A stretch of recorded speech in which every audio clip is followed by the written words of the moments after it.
السلام عليكم. بسم الله الرحمن الرحيم. والصلاة والسلام على سيدنا محمد وعلى آله وصحبه أجمعين. أما بعد. Liberative submission, the art of being religious എന്ന ഒരു വിഷയത്തിലാണ് നമ്മുടെ സംഭാഷണം ഇന്ന് നമ്മൾ നടത്തുന്നത്. ലിബറേറ്റീവ് സബ്മിഷൻ എന്നത് റെൻഡിവോ വാർഷികമായി നടന്നു വരുന്ന റെൻഡിവോ പരിപാടികളുടെ തീമായിട്ട് ഈ വർഷം സെലക്ട് ചെയ്ത വിഷയമാണ്. അപ്പോൾ അതിൻ്റെ തിമാറ്റിക് ആണ് ഇന്ന് പ്രധാനമായും നമ്മൾ ഡിസ്കസ് ചെയ്യാൻ വേണ്ടി ഉദ്ദേശിക്കുന്നത്. വിമോചനാത്മക സമർപ്പണം അല്ലെങ്കിൽ അടിമത്വം, മതജീവിതത്തിൻ്റെ ഉൾപ്പൊരുളുകൾ, രസതന്ത്രം എന്ന് വിശാലമായ അർത്ഥത്തിൽ ട്രാൻസ്ലേറ്റ് ചെയ്യാവുന്ന ഒരു ടോപ്പിക്കാണ്. ഈ ലിബറേറ്റീവ് സബ്മിഷൻ എന്ന് പറയുന്നത് ഇന്ന് മദീനത്തുന്നൂറിൻ്റെ ഈ ആർട്സ് ഫെസ്റ്റിൻ്റെ കോണ്ടെക്സ്റ്റിൽ ചർച്ച ചെയ്യുമ്പോൾ ഒരു മതവിദ്യാഭ്യാസം പകർന്നു നൽകുന്ന ഒരു സ്ഥാപനത്തിൽ ഒരു ആർട്ട് ഫെസ്റ്റ് നടക്കുക എന്ന് പറയുമ്പോൾ അതിനെ ക്യാരക്ടറൈസ് ചെയ്യാൻ പറ്റുന്ന ഏറ്റവും നല്ലൊരു ആശയമാണ് ലിബറേറ്റീവ് സബ്മിഷൻ എന്ന് പറയുന്നത്. അപ്പോൾ ഇന്ന് ഈ വിഷയത്തിൽ സംവദിക്കുന്നത് പ്രസിദ്ധരായ രണ്ട് സുഹൃത്തുക്കൾ കൂടിയാണ്. എൻ്റെ സുഹൃത്തുക്കൾ കൂടിയായിട്ടുള്ള അഫീഫ് അഹമ്മദ്, നിലവിൽ ഹാർവാർഡ് യൂണിവേഴ്സിറ്റിയിൽ സൗത്ത് ഏഷ്യൻ ഡിപ്പാർട്ട്മെന്റിൽ PhD ചെയ്തുകൊണ്ടിരിക്കുന്നു. Abdul Majeed OP, McGill university, Canada, Montreal, അവിടെ ഡിപ്പാർട്ട്മെന്റ് ഓഫ് ആന്ത്രപ്പോളജിയിൽ PhD ചെയ്തുകൊണ്ടിരിക്കുന്ന വ്യക്തിത്വം കൂടിയാണ്. അപ്പോൾ ഗവേഷണ രംഗത്ത് അവരുടേതായ കോൺട്രിബ്യൂഷൻസ് നടത്തിക്കൊണ്ടിരിക്കുന്ന പ്രഗത്ഭരായ രണ്ട് വ്യക്തികളുടെ സാന്നിധ്യത്തിലാണ് നമ്മുടെ ഈ വിഷയം എന്ന് ചർച്ച ചെയ്യുന്നത്. ഈ വിഷയത്തിലേക്ക് കടക്കുന്നതിന് മുമ്പ് ഇതിൻ്റെ ഒരു കോണ്ടെക്സ്റ്റ് എന്നുള്ള നിലക്ക് കുറച്ച് കാര്യങ്ങൾ പറഞ്ഞ് ബാക്കിയുള്ള ആളുകൾ സംസാരിക്കും. അതിനെ തുടർന്ന് നമ്മുടെ വിഷയം മുന്നോട്ട് പോകും. നമ്മളിപ്പോൾ ഈ വിഷയം ചർച്ച ചെയ്യുന്നത് ഒരു ആർട്ട് ഫെസ്റ്റിന്റെ കോണ്ടെക്സ്റ്റിലാണ്. ഞാൻ നേരത്തെ സൂചിപ്പിച്ചതുപോലെ ഈ ആർട്ട് എന്ന് പറയുന്ന ഒരു ആശയം, അല്ലെങ്കിൽ കല എന്ന് നമ്മൾ മലയാളത്തിൽ പറയുന്ന ആശയവും മതജീവിതവും അല്ലെങ്കിൽ മതം എന്ന് പറയുന്ന ആശയവും പരസ്പരം ഒത്തുപോകാത്ത രണ്ട് ആശയങ്ങളായിട്ടാണ് ഒരു ആധുനിക സങ്കല്പത്തിൽ പലപ്പോഴും മനസ്സിലാക്കപ്പെട്ടിട്ടുള്ളത്.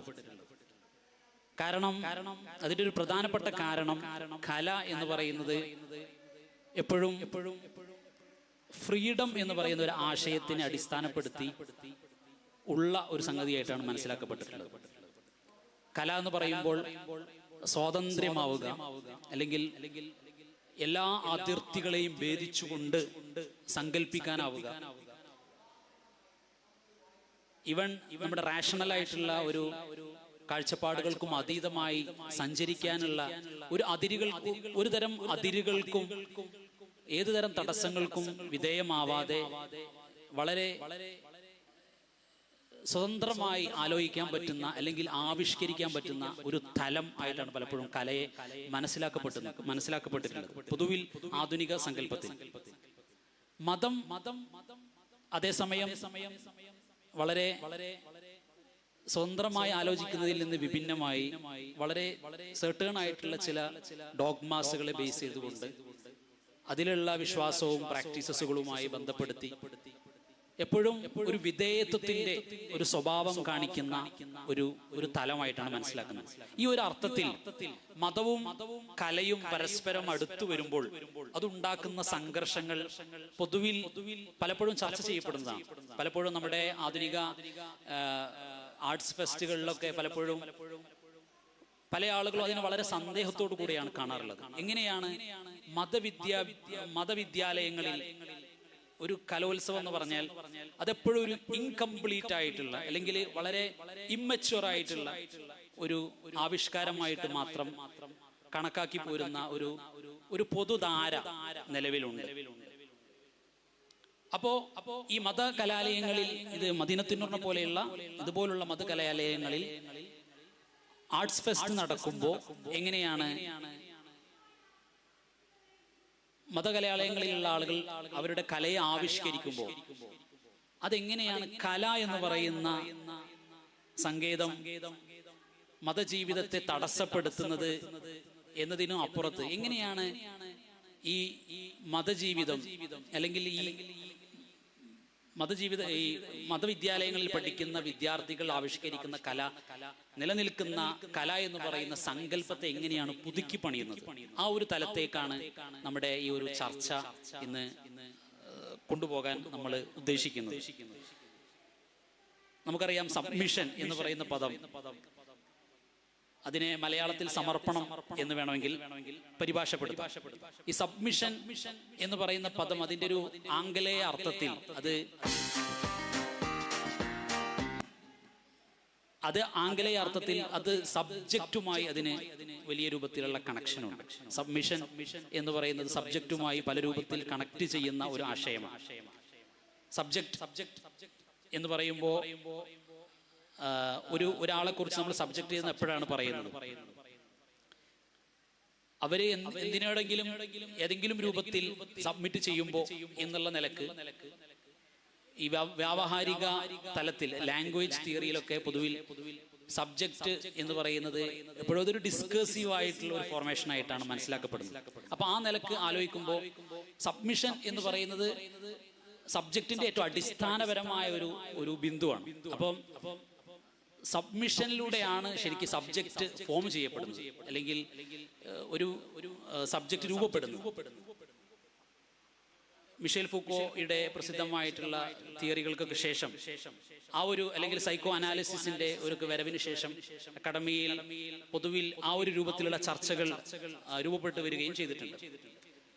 അപ്പോൾ ആ ഒരു നിലക്ക് നമ്മൾ ആലോചിക്കുമ്പോൾ സബ്മിഷൻ എന്ന് പറയുന്നത് ഒരു വ്യക്തിയുടെ പൊട്ടൻഷ്യൽ എന്നുള്ള നിലക്ക് അവരുടെ അടിസ്ഥാനപരമായ അവരുടെ സബ്ജക്റ്റ്ഹുഡിനെ മാനിഫെസ്റ്റ് ചെയ്യുന്ന ഒരു പ്രോസസ്സായിട്ട് സബ്മിഷനെ പറ്റുകയും കാണാൻ പറ്റുകയും, കല എന്ന് പറയുന്നത് അല്ലെങ്കിൽ ആർട്ട് എന്ന് പറയുന്നത് ആ ഒരു അർത്ഥത്തിൽ വളരെ ഡിഫറെൻ്റ് ആയിട്ടുള്ള ഒരു മാനിഫെസ്റ്റേഷനായിട്ട്, ഒരു എക്സ്പ്രഷനായിട്ട്, അല്ലെങ്കിൽ അതിൻ്റെ പൊട്ടൻഷ്യലിനെ അച്ചീവ് ചെയ്യുന്ന ഒരു മാർഗമായിട്ട് കാണാൻ പറ്റും. ആ ഒരു രൂപത്തിലേക്ക് ഇതിനെ മനസ്സിലാക്കാൻ പറ്റും.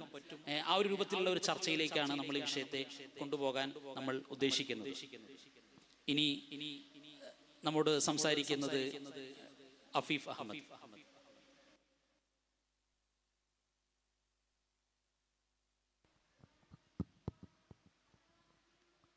അസ്സലാമു അലൈക്കും. ഈ വിഷയത്തിൻ്റെ ഒരു ഇൻട്രൊഡക്ഷൻ തീമാറ്റിക്കുമായിട്ട് കണക്ട് ചെയ്തുകൊണ്ട്, തീമാറ്റിക്കിനെ മുൻനിർത്തിക്കൊണ്ട്, അഥവാ ലിബറേറ്റീവ് സബ്മിഷൻസ് എന്നുള്ള തീമാറ്റിക്കിനെ മുൻനിർത്തിക്കൊണ്ട് ആസഫ് നൂറാനി ഭംഗിയായി സംസാരിച്ചു.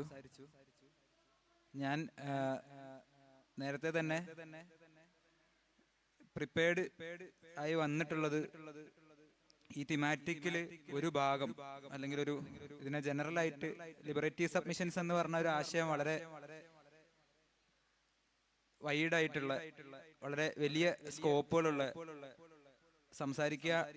സംസാരിക്കുകയാണെങ്കിൽ വളരെ വലിയ രീതിയിലുള്ള സ്കോപ്പുകളുള്ള ഒരു വൈഡ് റേഞ്ച് ഓഫ് സബ്ജക്റ്റുകളെ എൻഗേജ് ചെയ്യിക്കാൻ പറ്റുന്ന, വൈഡ് റേഞ്ച് ഓഫ് ഡിസിപ്ലിനുകളെ എൻഗേജ് ചെയ്യിക്കാൻ പറ്റുന്ന ഒരു ടീമാണ്. അതിപ്പോൾ ആന്ത്രപ്പോളജി ആവട്ടെ, ഹിസ്റ്ററി ആവട്ടെ, സോഷ്യോളജി ആവട്ടെ, നമ്മൾ എൻഗേജ് ചെയ്യുന്ന ഫീൽഡിൽ നിന്ന് ഈ തീമുമായിട്ട് എൻഗേജ് ചെയ്യുക എന്ന് പറയുന്നത് വളരെ ഡൈവേഴ്സ് ആയിട്ടുള്ള രീതികളിലൂടെ പോസിബിൾ ആവുന്നൊരു തീമാണ്. അതുകൊണ്ട് തന്നെ അതിലൊരു പർട്ടിക്കുലർ ആയിട്ടുള്ള ഒരു ക്വസ്റ്റ്യൻ ഞാൻ കുറെ കാലമായിട്ട് ഇങ്ങനെ ആലോചിച്ചുകൊണ്ട് നിൽക്കുന്ന ഒരു ക്വസ്റ്റ്യനുമായിട്ട് ബന്ധപ്പെട്ട് തുടങ്ങാമെന്നാണ് ഞാൻ വിചാരിക്കുന്നത്. ഞാൻ ഈ അടുത്ത് എം കാരശ്ശേരിന്റെ ഉമ്മ എന്ന് പറഞ്ഞിട്ടുള്ള പുസ്തകം വായിച്ചു. കാരശ്ശേരി ആയിട്ടുള്ള മറ്റു കാര്യങ്ങളൊന്നും പോകുന്നില്ല, പുസ്തകമായിട്ട് ബന്ധപ്പെട്ടിട്ട് സംസാരിക്കാൻ തോന്നുന്നു.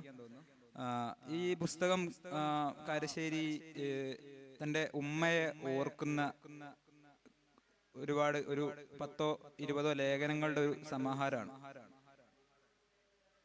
വളരെ ഇൻട്രസ്റ്റിംഗ് ആയിട്ടുള്ള ഒരു വായന അനുഭവമായിരുന്നു കാരശ്ശേരിയുടെ ഈ പുസ്തകം.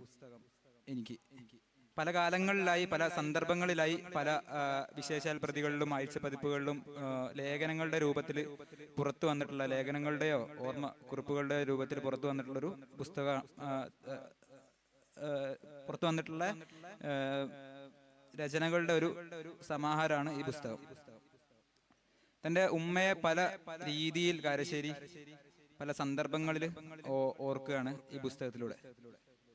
എന്നാൽ ഇതിൽ ഉടനീളം പല വിഷയങ്ങളാണ് ഈ ചാപ്റ്ററുകൾ ഡീൽ ചെയ്യുന്നതെങ്കിലും ഈ ചാപ്റ്ററുകളുടെ ഉടനീളം ഒരു കോമൺ ഓവർ-ആർക്കിംഗ് തീം എന്നൊക്കെ വിശേഷിപ്പിക്കാവുന്ന തരത്തിൽ ഒരു പൊതുവായിട്ടുള്ള ഒരു തീം എന്താന്ന് വെച്ച് കഴിഞ്ഞാൽ ഉമ്മന്റെ വിശ്വാസമാണ്. അത് ഇസ്ലാമിലുള്ള പഠിച്ച റബ്ബിലുള്ള കാരശ്ശേരിന്റെ ഉമ്മന്റെ വിശ്വാസം കാരശ്ശേരിനെ പല രീതിയിൽ അത്ഭുതപ്പെടുത്തുന്നുണ്ട്.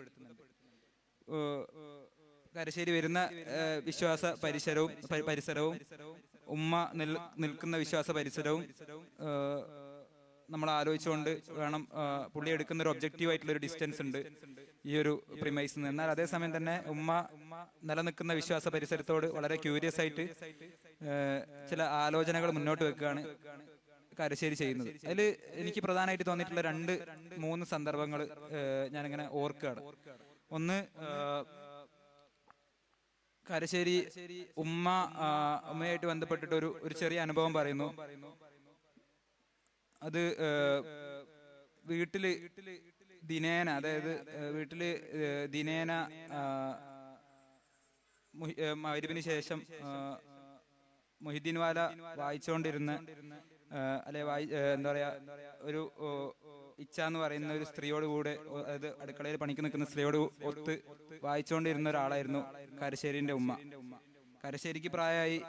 കാരശ്ശേരി യൂണിവേഴ്സിറ്റിയിലേക്ക് മാറി താമസിക്കുന്നു. എന്നാൽ ഉമ്മ ഈ പാരമ്പര്യം തുടർന്ന് കൊണ്ടുപോകുന്നുണ്ട്. അതേപോലെ തന്നെ വേറൊരു സന്ദർഭം എന്ന് പറഞ്ഞു കഴിഞ്ഞാല് ഒരു കാരശ്ശേരിന്റെ ചെരുപ്പ് കാണാണ്ടാവുന്നു. ചെരുപ്പ് കാണാണ്ടാവുമ്പോൾ കാരശ്ശേരി ഉമ്മനോട് ചോദിക്കുന്നു, എവിടെ ചെരുപ്പ് എന്ന് ചോദിക്കുമ്പോൾ ഉമ്മ പറയുന്നു, അത് നബീസ് എന്ന് പറഞ്ഞ ഒരു അയൽക്കാരി നേരത്തെ വന്നിട്ടുണ്ടായിരുന്നു, ചിലപ്പം നീ ഉപേക്ഷിച്ച ചെരുപ്പാന്ന് വിചാരിച്ചിട്ട് ഇവര് എടുത്തിട്ടുണ്ടാവാം എന്ന് ഒരു സൂചന പറഞ്ഞു വെക്കുന്നു. പക്ഷെ ആ ചെരുപ്പ് കുറച്ചും കൂടി കാരശ്ശേരി തപ്പുമ്പോൾ കിണറ്റിന്റെ കരയിൽ നിന്ന് കിട്ടുന്നു. അങ്ങനെ കിണറ്റിന്റെ കരയിൽ നിന്ന് കിട്ടിയിട്ട് ഉമ്മനോട് പറയുന്നു. അപ്പൊ ആ സമയത്താണ് ഈ നബീസ് എന്ന് പറഞ്ഞ അയൽക്കാരി, നബീസ് തന്നെയാണ് പേരും തോന്നുന്നു, കയറി വരുന്നത്. അപ്പോഴേക്കും ഉമ്മ നബീസിനോട് പറയുന്നു, നബീസോ ഞാൻ ഒരു കാര്യം എന്റെ പേരിൽ പറഞ്ഞു പോയി, അത് പൊരുത്തപ്പെട്ട് തരണമെന്ന് പറയുന്നു. അപ്പൊ നിങ്ങൾ ഇതിനെ പറ്റിയൊന്നും മോശമായിട്ട് പറയൂല എന്ന് എനിക്കറിയാം, പക്ഷെ അതുകൊണ്ട് തന്നെ ഞാൻ പൊരുത്തപ്പെട്ട് തരുന്നത് എന്തിനാന്ന് ചോദിക്കുന്നത്. അപ്പൊ ഇവര് സമ്മതിക്കുന്നില്ല, വളരെ ഒബ്സ്റ്റിനേറ്റ് ആയിട്ട് ഇവര് പറഞ്ഞുകൊണ്ടിരിക്കുന്നു, എനിക്ക് പൊരുത്തപ്പെട്ട് തരണം എന്ന് പറയുന്നു. അങ്ങനെ എന്താണ് സംഭവം എന്ന് ചോദിക്കുമ്പോൾ ഈ സംഭവം പറയുന്നത്, എൻ്റെ പേരിൽ ഞാൻ അറിയാണ്ട് ഒരു തെറ്റ് വിചാരിച്ചു പോയി, തെറ്റല്ല അവർ പറഞ്ഞെന്നുള്ളവർക്ക് അറിയാം, പക്ഷെ തെറ്റ് വിചാരിച്ചു പോയി എന്നുള്ള രീതിയിൽ പറഞ്ഞിട്ട് പൊരുത്തപ്പെടിപ്പിക്കുന്നു. അപ്പൊ ഇവർ രണ്ടാളും ചിരിച്ചിട്ട് തിരിച്ച് റൂമിലേക്ക് പോകുന്നു. ഇതും കാരശ്ശേരി ഇങ്ങനെ അത്ഭുതത്തോടെ നോക്കുകയാണ്. അങ്ങനെ ഒരു ക്യൂരിയസ് ആയിട്ടുള്ള ഒരു എത്നോഗ്രഫിക് ഒബ്സർവർ സ്വഭാവത്തിലാണ് ആന്ത്രപ്പോളജി ലാംഗ്വേജിൽ സംസാരിച്ചു കഴിഞ്ഞാൽ കാരശ്ശേരി ഉമ്മന്റെ വിശ്വാസത്തിനെ നോക്കിക്കാണുന്നു. ഇതേപോലെ തന്നെ ഒരു ഉമ്മയുടെ കൂടി കഥ പറഞ്ഞിട്ട് ഞാൻ എൻ്റെ ഫസ്റ്റ്, അതായത് ഞാൻ തുടങ്ങാൻ പോകുന്ന ഡിസ്കഷനിലേക്ക് അടുത്ത സെഷനിൽ അടുത്ത പാർട്ടിലായിട്ട് സംസാരിക്കാമെന്ന് വിചാരിക്കുന്നു. അത് തലാൽ അസദ് എന്ന് പറയുന്ന ആന്ത്രപ്പോളജിസ്റ്റിന്റെ ഉമ്മാണ്. തലാൽ അസദ് എന്ന് പറഞ്ഞു കഴിഞ്ഞാൽ ഇപ്പം ആന്ത്രപ്പോളജി ഓഫ് ഇസ്ലാമിൽ one of the prominent voices നമുക്ക് പറയാൻ പറ്റുന്ന ഒരു ഫിഗറാണ് മുഹമ്മദ് അസദ് എന്ന് പറയുന്ന പ്രശസ്തനായിട്ടുള്ള ഒരു ചിന്തകന്റെ മകന് കൂടിയാണ്. എന്നാൽ അസദ് തന്റെ ഒരു പേഴ്സണൽ ലൈഫും ആന്ത്രപ്പോളജിയായിട്ട് കണക്ട് ചെയ്യുന്ന ഒരു എസ്സേയിൽ ഉമ്മനെ കുറിച്ചിട്ടും ഉപ്പനെ കുറിച്ചിട്ടും സംസാരിക്കുന്നുണ്ട്. അല്ലെ അസദ് പറയുന്ന ഉപ്പ സ്കോളറാണ്, ഒരുപാട് വർക്കുകൾ ഇസ്ലാമുമായിട്ട് ബന്ധപ്പെട്ട് എഴുതിയിട്ടുണ്ട്, വളരെ പ്രശസ്തമായിട്ടുള്ള. നേരത്തെ പറഞ്ഞ കാരശ്ശേരി മലയാളത്തിലേക്ക് ട്രാൻസ്ലേറ്റ് ചെയ്തിട്ടുള്ള റോഡ് ടു മക്ക, മക്കയിലേക്കുള്ള പാത എന്നുള്ള പേരിൽ. അതുപോലെ തന്നെ ദ മെസ്സേജ് ഓഫ് ഖുറാൻ എന്ന് പറഞ്ഞിട്ട് ഒരു ഖുറാന്റെ ഒരു കൈൻഡ് ഓഫ് ഇന്റർപ്രിട്ടേഷൻ അറ്റംപ്റ്റ് ചെയ്തിട്ടുണ്ട്. അപ്പോൾ അസദിന്റെ, അതായത് മുഹമ്മദ് അസദിന്റെ സ്കോളർഷിപ്പ് ഒന്നും എന്നെ വലിയ രീതിയിൽ ഇസ്ലാമുമായിട്ട് ബന്ധപ്പെടുത്തിയിട്ട് എന്നെ എക്സൈറ്റ് ചെയ്യിപ്പിച്ചിട്ടില്ല എന്ന് തലാൽ അസദ് പറയുന്നുണ്ട്. മറിച്ച് അസദ് എനിക്ക് തോന്നുന്നു ഒരു ജൂ ആയിരുന്നു, കൺവേർട്ടഡ് ജൂ ആയിരുന്നു. എന്നാ ഉമ്മ ഒരു സൗദി ഒരു സൗദിയിലെ ഒരു അറബ് ഗോത്രത്തിൽ നിന്ന് വരുന്ന ഒരു സ്ത്രീയായിരുന്നു. ഇപ്പോൾ ഉമ്മാന്റെ വിശ്വാസം, അതായത് ഉമ്മ ഇത്തരത്തിൽ ഇസ്ലാമിനെ പറ്റി സ്കോളർലി ആയിട്ട് സംസാരിക്കുകയൊന്നുമില്ല, വളരെ അതോറിറ്റേറ്റീവ് ആയിട്ട് സംസാരിക്കുക, അസദിനെ പോലെ എഴുതുകയൊന്നും ചെയ്യൂല. പക്ഷെ വളരെ കൃത്യമായിട്ട് കൃത്യനിഷ്ഠതയോടുകൂടി നിസ്കരിക്കും, നോമ്പ് നോൽക്കും, അതുപോലെ തന്നെ ഖുർആൻ ഓതും. ഖുർആൻ പാരായണത്തിനെ കുറിച്ച്, ഉമ്മന്റെ ഖുർആൻ പാരായണത്തിനെ കുറിച്ചിട്ട് അസദ് പറയുന്നുണ്ട്. അതുപോലെ തന്നെ ഉമ്മാന്റെ വിശ്വാസ പരിസരമായിരുന്നു തന്നെ വളരെയധികം സ്വാധീനിച്ചിരുന്നെന്നുള്ളത് അസദ് പറയുന്നുണ്ട്. അസദ് പർട്ടിക്കുലർലി യൂസ് ചെയ്യുന്നത് അതൊരു ഹെർമന്യൂട്ടിക്സിന് ഗിവിൻ ചെയ്യാത്ത ഒരു കൈൻഡ് ഓഫ് സെൻസിബിലിറ്റിയാണ് ഉമ്മാന്റെ വിശ്വാസം എന്ന് അസദ് പറയുന്നുണ്ട്. അപ്പൊ ഈ രണ്ട് ഉമ്മമാരെ ചേർത്ത് നിർത്തിക്കൊണ്ട്, ഉമ്മമാരെ അല്ലെങ്കിൽ വല്യമ്മമാരെ ചേർത്ത് നിർത്തിക്കൊണ്ട്, അല്ലെ പ്രായമായ സ്ത്രീകളെ ചേർത്ത് നിർത്തിക്കൊണ്ട് നമുക്ക് എങ്ങനെ ഈ സബ്മിഷൻ എന്നുള്ള ആശയത്തിന് അല്ലെങ്കിൽ ട്രഡീഷൻ എന്നുള്ള സങ്കല്പത്തിനെ മനസ്സിലാക്കാൻ സാധിക്കുന്നുള്ള ഒരു ആലോചനയാണ് ഞാൻ എൻ്റെ ഒരു ചെറിയ ഇതിൽ മുന്നോട്ട് വെക്കാൻ ആഗ്രഹിക്കുന്നത്. ഇതുമായിട്ട് ബന്ധപ്പെട്ട ഒരു പ്രധാനപ്പെട്ട ഒരു ഡിബേറ്റിലേക്ക് ഞാൻ അടുത്ത ഇതിൽ സമയം കിട്ടുകയാണെങ്കിൽ പോകാമെന്ന് വിചാരിക്കുന്നു. ഇപ്പോൾ ഒരു ഒറ്റ കാര്യം കൂടി പറഞ്ഞിട്ട് ഞാൻ മജീദ് ഇതിലേക്ക് കൊടുക്കാം. അത് എങ്ങനെയാണ് നമ്മൾ ഒരു ട്രഡീഷൻ, അതായത് നമ്മൾ പലപ്പോഴും ഈ മോഡേണിറ്റി, ആധുനികത എന്ന് പറയുന്ന ഒരു സങ്കല്പത്തിന്റെ ഒരു വ്യാവഹാരിക ചട്ടക്കൂടിനകത്തു നിന്നുകൊണ്ടാണ് പലപ്പോഴും മതത്തിനെ മനസ്സിലാക്കാനോ മതത്തിനെ സങ്കല്പിക്കാനോ അല്ലെ മതത്തിനെ നിർവചിക്കാനോ ശ്രമിക്കാറുള്ളത്. എന്നാൽ അതേസമയം തന്നെ ഈ ആധുനികത എന്ന് പറയുന്നത് ഒരു തരത്തിലുള്ള ഒരു പ്രീ റിക്വസിറ്റ് ആയിട്ട് നമ്മളെ ചർച്ചകളിലൊക്കെ കടന്നു വരുന്നു. മതത്തിനെ കുറിച്ച് എന്ത് സംസാരിക്കുമ്പോഴും സ്വതന്ത്രമായിട്ട് മതത്തിനെ സങ്കല്പിക്കാൻ പറ്റാത്ത തരത്തിൽ ആധുനികതയായിട്ട് ചേർത്ത് നിർത്തിക്കൊണ്ടോ അല്ലെങ്കിൽ ആധുനികതയ്ക്ക് അല്ലെ മോഡേണിറ്റിക്ക് ഒപ്പോസിറ്റ് ആയിക്കൊണ്ടോ ആന്റഗോണിസ്റ്റിക് ആയിക്കൊണ്ടോ മാത്രമാണ് നമ്മൾ മതത്തിനെ നിർവചിക്കാനോ അല്ലെങ്കിൽ ഇമാജിൻ ചെയ്യാനോ ശ്രമിക്കാറുള്ളത്. എന്നാൽ മതത്തിന് ഒരു അല്ലെങ്കിൽ മതപാരമ്പര്യത്തിന് അങ്ങനെ തന്നെ സംസാരിക്കണം എന്ന് തോന്നുന്നു. മതപാരമ്പര്യത്തിന്, റിലീജിയസ് ട്രഡീഷന് ഇൻഡിപെൻഡന്റ് ആയിട്ടുള്ള ഒരു എക്സിസ്റ്റൻസ് അല്ലെങ്കിൽ ഇൻഡിപെൻഡന്റ് ആയിട്ടുള്ള ഒരു ഇമാജിനേഷൻ പോസിബിൾ അല്ലേ? അങ്ങനെ ഒരു ഇൻഡിപെൻഡന്റ് ആയിട്ടുള്ള ഒരു ട്രഡീഷനെ ഒരു മോറൽ ട്രഡീഷനായിട്ട് റിലീജിയസ് ട്രഡീഷൻ നമ്മൾ ഇമാജിൻ ചെയ്യുമ്പോൾ ആ ട്രഡീഷനെ ക്യാരി ചെയ്യുന്ന, അതായത് മോഡേണിറ്റി വരുമ്പോൾ ഒരുപാട് പ്രശ്നങ്ങളുണ്ടായി, അതിലേക്കൊന്നും ഞാൻ പോകുന്നില്ല. ഒരുപാട് പ്രശ്നങ്ങളുണ്ടായി, പരിഭവങ്ങളുണ്ടായി, ഒരുപാട് ക്രൈസിസുകൾ സമൂഹത്തിനുണ്ടായി, സമുദായത്തിനുണ്ടായി എന്നൊക്കെ നമുക്കറിയാം. എന്നാൽ ഇത്തരത്തിലുള്ള ഒരു മോഡേണിറ്റിന്റെ ഒരു എപ്പോക്കിലേക്ക് ട്രഡീഷനെ ട്രാൻസ്മിറ്റ് ചെയ്യുമ്പോൾ സംഭവിക്കുന്ന ഒരുപാട് സ്കാറ്ററിങ്ങുകളെ ചേർത്ത് നിർത്തുന്ന ഘടകങ്ങളായിട്ട് നമുക്ക് ഈ ഇത്തരത്തിലുള്ള ഉമ്മമാരുടെ മതത്തിനെ കാണാൻ പറ്റുമോ എന്നുള്ളൊരു ചോദ്യം മുന്നോട്ട് വെച്ചുകൊണ്ടാണ് ഞാൻ എൻ്റെ അടുത്ത സെഷനിൽ ഇത് ഡീറ്റെയിൽ ആയിട്ട് സംസാരിക്കാൻ തോന്നുന്നത്.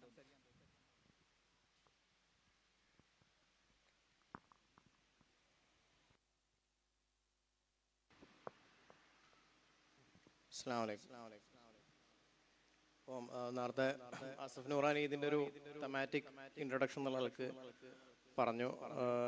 അഫീഫ് പിന്നെ വുമൺ, പ്രത്യേകിച്ച് പിന്നെ ആന്ത്രപ്പോളജിയുടെ ഒരു റീസെന്റ് ഫാസിനേഷൻ എന്നുള്ള ആൾക്ക് നിശാപൂരിലെ സ്ത്രീകൾ, അജായിസ് നിസാബൂർ എന്ന് നമ്മളെ കിതാബുകളിൽ കാണുന്ന ആ ഒരു ഡയറക്ഷനിലേക്ക് പിന്നെ ചിന്ത കൊണ്ടുപോയി.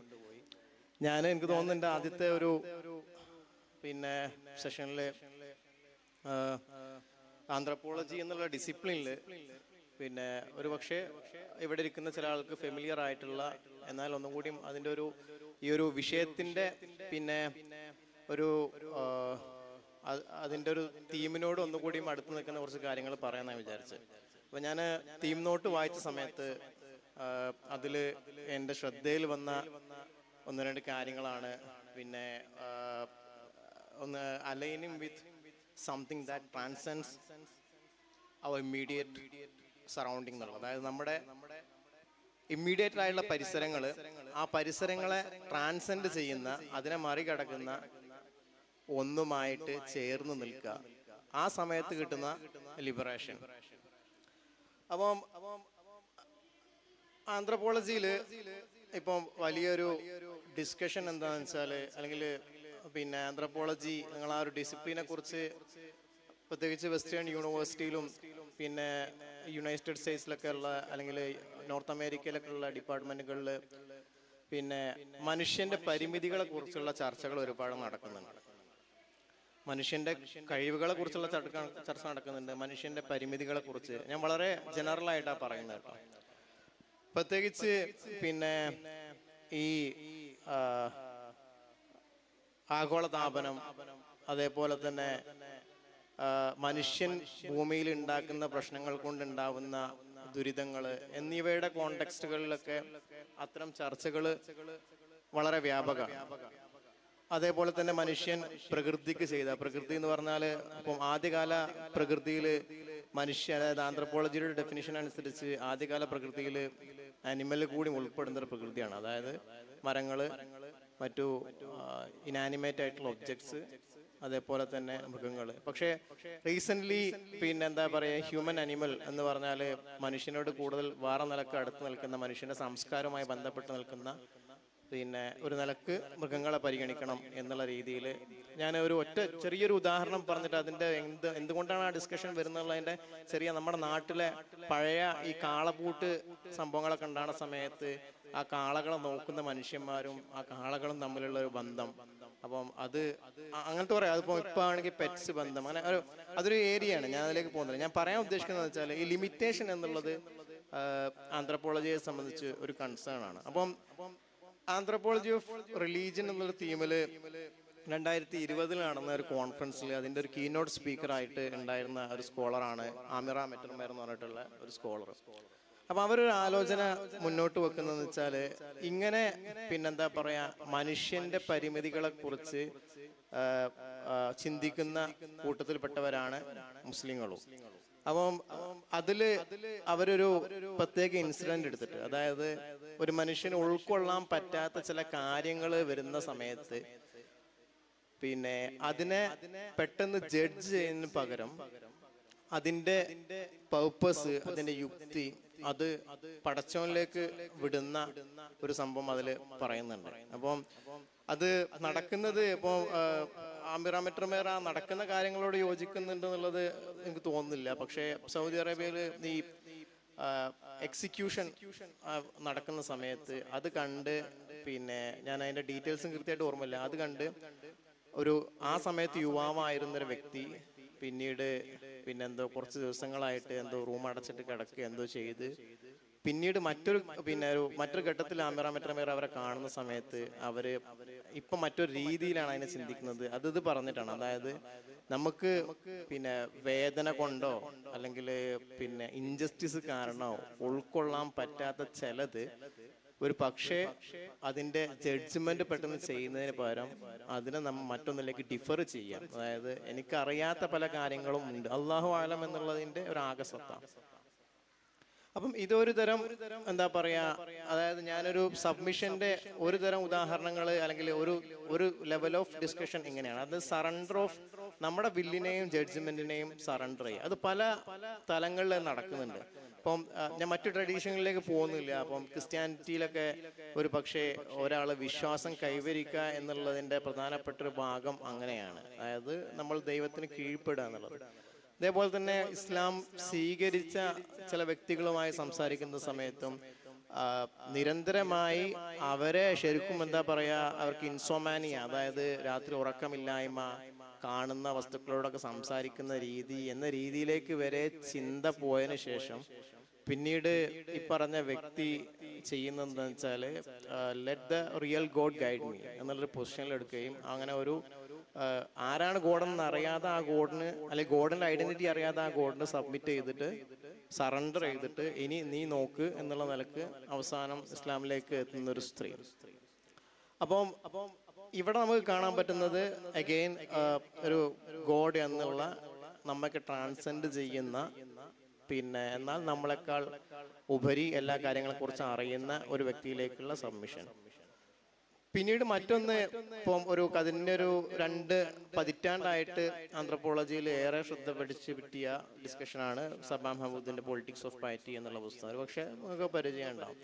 അപ്പം ഒരു ട്രഡീഷന്, അതായത് ദീൻ എന്ന് നമ്മൾ ഈ തീം നോട്ടിൽ സൂചിപ്പിച്ച പോലെ അതിൻ്റെ ആജ്ഞകൾക്കും അതിൻ്റെ എക്സ്പെക്ടേഷനും കീയൊതുങ്ങുന്നതോട് കൂടെ ഒരാൾക്ക് കിട്ടുന്ന ഒരു പവർ, ഒരു എനാബിളിങ്, എന്താ പറയുക, ഒരു കപ്പാസിറ്റീസ്, അപ്പം ഈ നിലക്കും എന്താ പറയാ സബ്മിഷനെ കുറിച്ച് ആന്ത്രപ്പോളജിയിൽ ഡിസ്കഷൻ വരുന്നുണ്ട്. അപ്പം അത് ഒന്നുകൂടി വൈഡ് ആയിട്ടുള്ള തീമാണ്. നേരത്തെ അഫീഫ് പറഞ്ഞ പോലെ ഇത് മറ്റു പല മേഖലകളിലേക്കും എടുക്കുക. നമ്മൾ ഓരോ മേഖലകളിലും അതിൻ്റെതായിട്ടുള്ള ഇന്റേണൽ ക്വാളിറ്റീസ്, ഇപ്പം ഒരു നടനാവാൻ ശ്രമിക്കുന്ന ഒരാള് അതിന്റെ ഹയറാർക്കിക്കൽ അതോറിറ്റി ഉണ്ട്.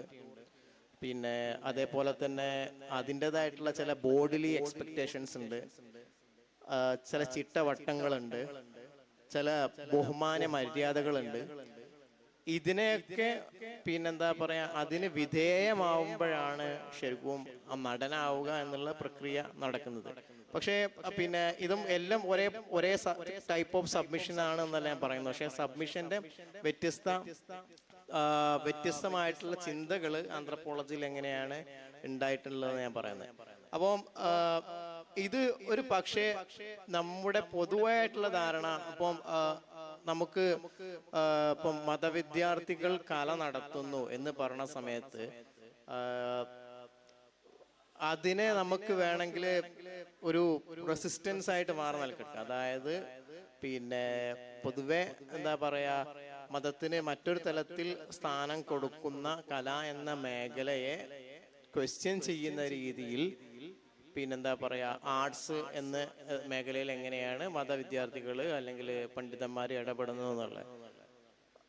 പക്ഷെ എനിക്ക് തോന്നുന്നത് ഇപ്പം ഈ ഒരു ഫ്രെയിം വർക്കിൽ അതിനേക്കാൾ ഉപരി പിന്നെ അങ്ങനെ ഒരു ആസ്പെക്ട് അതിനില്ല എന്ന് ഞാൻ പറഞ്ഞില്ല. പക്ഷെ അതിനേക്കാൾ ഉപരി പിന്നെ ഈ കല എന്ന വ്യവഹാരത്തിന്റെ അകത്തെ പിന്നെ ചില മാനദണ്ഡങ്ങൾ, ആ മാനദണ്ഡങ്ങൾക്ക് കീഴ്പ്പെടുകയും അതേ സമയത്ത് അതിനെ എക്സ്റ്റെൻഡ് ചെയ്യാനുള്ള ശ്രമങ്ങൾ നടത്തുകയും ചെയ്യുന്ന രീതിയിൽ ഞാൻ ഇതിന്റെ ഒരു എന്താ പറയാ ഇതിന്റെ ഒരു ക്വസ്റ്റ്യനിങ് കപ്പാസിറ്റി പിന്നെ ഡിസ്മിസ് ചെയ്യാനല്ല പറയുന്നത്, മറിച്ച് ഈ ഒരു വ്യവഹാരത്തിന്റെ ഉള്ളിൽ നിന്ന് ആ വ്യവഹാരത്തിന്റെ ചില ചിട്ടവട്ടങ്ങൾക്ക് നേരത്തപ്പം ഇവിടെ പിന്നെ ഒരു അനാലിസിസ് നടന്ന സമയത്ത് പറഞ്ഞല്ലോ എങ്ങനെ ഭാഷ അല്ലെ എന്താ പറയാ നമ്മളെ അക്ഷരശുദ്ധി, ഇങ്ങനെ ഒരുപാട് കാര്യങ്ങൾ. അപ്പം ഏതൊരു മേഖലയാണെങ്കിലും ഇത്തരം സബ്മിഷനിലൂടെയാണ് പലപ്പോഴും ആ മേഖലയിലെ കപ്പാസിറ്റീസ്, ആ മേഖലയിലെ പൊട്ടൻഷ്യാലിറ്റീസ് ഒക്കെ നമുക്ക് ലഭിക്കുക. അപ്പം മതത്തിന്റെ ഒന്നുകൂടി വേറെ രീതിയിലാണ്. പക്ഷെ ഞാൻ ആദ്യം പറഞ്ഞ പോലെ സബ്മിഷൻ എന്നുള്ള തീമില് പിന്നെ എന്തൊക്കെ വിഷയങ്ങൾ അല്ലെങ്കിൽ ഏതൊക്കെ വിഷയങ്ങളിലാണ് ആന്ത്രപ്പോളജിയിലെ ഡിസ്കഷനുകൾ പ്രത്യേകിച്ച് ഈ ഒരു വേദിയുമായി പിന്നെ ചേർന്ന് വരുന്ന രീതിയിലുള്ളത് എന്നുള്ളതിൻ്റെ ഒരു ആമുഖമായിട്ട് പറഞ്ഞതാണ്. ഇൻഷാ അല്ലാഹ് ഇനി പിന്നെ അടുത്ത ഒരു റൗണ്ടിൽ നമുക്ക് എന്താവാ മറ്റു ഡിസ്കഷനിലേക്ക് പോവാം.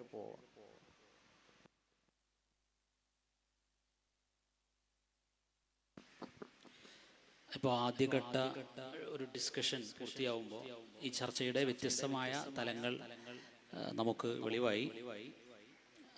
അഫീഫ് സൂചിപ്പിച്ച വളരെ ഡിഫറൻ്റ് ആയിട്ടുള്ള ആലോചന,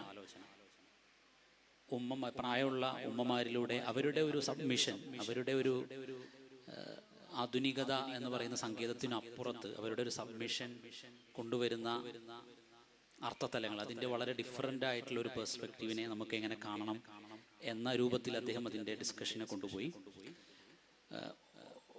അബ്ദുൽ മജീദ് സാറ് സൂചിപ്പിച്ച സബ്മിഷൻ, ആന്ത്രപ്പോളജിയിൽ സബ്മിഷൻ എന്ന് പറയുന്ന ആശയം ഏതെല്ലാം രൂപത്തിലാണ് ചർച്ച ചെയ്യപ്പെട്ടത്, അതിനകത്ത് മതപരമായ സബ്മിഷനെ എങ്ങനെയാണ് മനസ്സിലാക്കാനുള്ള സാധ്യതകൾ ഉണ്ടായി വരുന്നത് എന്നുകൂടി പറഞ്ഞു. ഞാൻ നേരത്തെ എൻ്റെ സംസാരത്തിൻ്റെ തുടക്കത്തിൽ സൂചിപ്പിച്ച ചില കാര്യങ്ങളിലേക്ക് കണക്ട് ചെയ്ത് പറയുമ്പോൾ ഈ സബ്മിഷൻ എന്ന് പറയുന്ന ആശയം നേരത്തെ മജീദ് സാർ സൂചിപ്പിച്ചതുപോലെ സബ്മിറ്റ് ചെയ്യുമ്പോഴാണ് പൊട്ടൻഷ്യൽ ഉണ്ടായി വരുന്നത്. ഏതൊരു കാര്യത്തിനും നമ്മൾ കീഴ്വഴങ്ങുമ്പോഴാണ് അതിൻ്റെ യഥാർത്ഥ ഒരു വലയത്തിനകത്ത് നമ്മൾ എത്തിപ്പെടുകയും സബ്മിഷനിലൂടെയാണ് ശരിക്കും നമ്മൾ പൂർണ്ണരായി തീരുകയും ചെയ്യുക എന്നുള്ളത് പൊതുവിൽ നമ്മുടെ ട്രഡീഷനകത്ത് നമ്മുടെ ഒരു ഏറ്റവും കൂടുതൽ അക്സെപ്റ്റ് ചെയ്യപ്പെട്ട ഒരു കാര്യമാണ്. ഉദാഹരണം പറയുകയാണെങ്കിൽ ഇപ്പോൾ പൊതുവിൽ ഇസ്ലാമിക് ട്രഡീഷനകത്ത് നമ്മൾ പലപ്പോഴും പറയാറുള്ള അബ്ദ് എന്നുള്ള പദം, അടിമ എന്നാണ് അത് പറയാം. പക്ഷെ പലപ്പോഴും ഇന്ന് ആധുനിക വ്യവഹാരത്തിൽ അടിമ എന്ന് ട്രാൻസ്ലേറ്റ് ചെയ്യാൻ വലിയ പ്രയാസമുള്ള ഒരു അടിമ എന്ന് പറയുമ്പോൾ അങ്ങനെയാണ് ഈ മതജീവിതം ഒരു അടിമ ജീവിതമാണോ? പിന്നെ അടിമ ജീവിതമാകുമ്പോൾ അവര് ചില സെർട്ടൺ നോംസ്, കുറെ കാലങ്ങൾക്ക് മുമ്പുള്ള ചില നിയമങ്ങൾ, ആധുനിക കാലത്തോട് വഴങ്ങാത്ത ചില നിയമങ്ങൾക്ക് യുക്തി ഇല്ലാതെ സബ്മിറ്റ് ചെയ്യുക എന്ന ഒരു തലത്തിലേക്ക് അതിൻ്റെ ഒരു ആശയത്തെ കൊണ്ടുപോകുന്ന ഒരു സൂചകം എന്ന നിലക്ക് ഈ അടിമ എന്ന ട്രാൻസ്ലേഷൻ തലാലസത്ത് തന്നെ അദ്ദേഹത്തിൻ്റെ ഒരു സ്ഥലത്ത് അദ്ദേഹം അതിനെക്കുറിച്ച് ചർച്ച ചെയ്തിട്ടുണ്ട്. ഇപ്പോൾ പലപ്പോഴും ഇംഗ്ലീഷിൽ അബദ് എന്നുള്ള പദത്തിന് ഗോഡ്സ് സ്ലേവ് എന്നാണ് കൊടുക്കേണ്ടത്. പക്ഷേ ഇത് ഗോഡ്സ് സെർവൻറ്റ് എന്നുള്ള നിലക്കാണ് അതിൻ്റെ ട്രാൻസ്ലേഷൻ പലപ്പോഴും ഇപ്പോൾ ഇന്നത്തെ കാലത്ത് അതിനൊരു ഒരു പ്രത്യേക സാഹചര്യത്തിലാണ് ആ ഒരു രൂപത്തിലേക്ക് ഒരു ട്രാൻസ്ലേഷൻ്റെ ഒരു ചേഞ്ച് തന്നെ വരുന്നത്. അപ്പം ഈ ചേഞ്ച് വരുന്നത് ഒരു സാഹചര്യം എന്ന് പറയുന്നത് ആധുനികമായ സങ്കല്പത്തിനകത്ത് ദൈവവുമായിട്ടുള്ള സമർപ്പണത്തെ എങ്ങനെ വിശേഷിപ്പിക്കണം, അങ്ങനെ ഒരു ആംഗലേയ ഒരു വെസ്റ്റേൺ ഒരു മോഡേൺ ഒരു സിവിലൈസേഷനകത്ത് അല്ലെങ്കിൽ ഒരു കൾച്ചറിനകത്ത് ഈ ഒരു സംഗതി എങ്ങനെ ട്രാൻസ്ലേറ്റ് ചെയ്യും, അതിനെ ട്രാൻസ്ലേറ്റ് ചെയ്യുമ്പോൾ ഉണ്ടാകുന്ന സംഘർഷങ്ങൾ, ഈ സംഘർഷങ്ങളൊക്കെ പരിഹരിക്കാൻ വേണ്ടി കൂടിയാണ് ശരിക്കും സെർവന്റ് എന്നുള്ള പദം ഉപയോഗിക്കുന്നത് എന്ന് അദ്ദേഹം പറയുന്നുണ്ട്. അതിനൊരു പ്രത്യേകമായ ഒരു ചരിത്രമുണ്ട് ആ ഒരു ട്രാൻസ്ലേഷൻ ഷിഫ്റ്റിന് എന്ന് അദ്ദേഹം സൂചിപ്പിക്കുന്നുണ്ട്. അപ്പം ഞാൻ പറഞ്ഞു വന്നത് ഈ സബ്മിഷൻ എന്ന് പറയുന്നത് എല്ലാ അർത്ഥത്തിലും ഒരാൾ സബ്മിറ്റ് ചെയ്യുന്നു എന്ന് പറഞ്ഞാൽ അദ്ദേഹത്തിന്റെ ഏജൻസി കംപ്ലീറ്റ് സറണ്ടർ ചെയ്തു എന്ന അദ്ദേഹത്തിന്റെ വിൽ, നേരത്തെ അദ്ദേഹം സൂചിപ്പിച്ചതുപോലെ കംപ്ലീറ്റ് വില്ലും സബ്മിറ്റ് ചെയ്തു എന്ന നിലക്ക് നിന്നുകൊണ്ടാണ് സങ്കല്പത്തിൽ ആലോചിക്കുന്നത്. പക്ഷെ അതേസമയം ഈ ആധുനിക മോഡേൺ ഫിലോസഫിയുടെ ഒക്കെ ഉത്ഭവത്തിൽ തന്നെ ഈ സബ്മിഷൻ എന്ന് പറയുന്ന ആശയം പല രൂപത്തിൽ വിഷയമായി വന്നിട്ടുണ്ട് എന്നുള്ളതാണ് ഇതിന്റെ യാഥാർത്ഥ്യം. ഉദാഹരണം പറയുകയാണെങ്കിൽ ഇമ്മാനുവൽ കാന്റിന്റെ വാട്ട് ഈസ് എൻലൈറ്റൻമെന്റ് എന്ന് പറയുന്ന ഒരു കൃതിയാണല്ലോ യഥാർത്ഥത്തിൽ ഈ ആധുനികതയുടെ നിർവചനത്തിനൊക്കെ പൊതുവായിട്ട് ഉപയോഗിക്കുന്ന ഒരു ഗ്രന്ഥം എന്ന് പറയുന്നത്, ഒരു കൃതി എന്ന് പറയുന്നത്.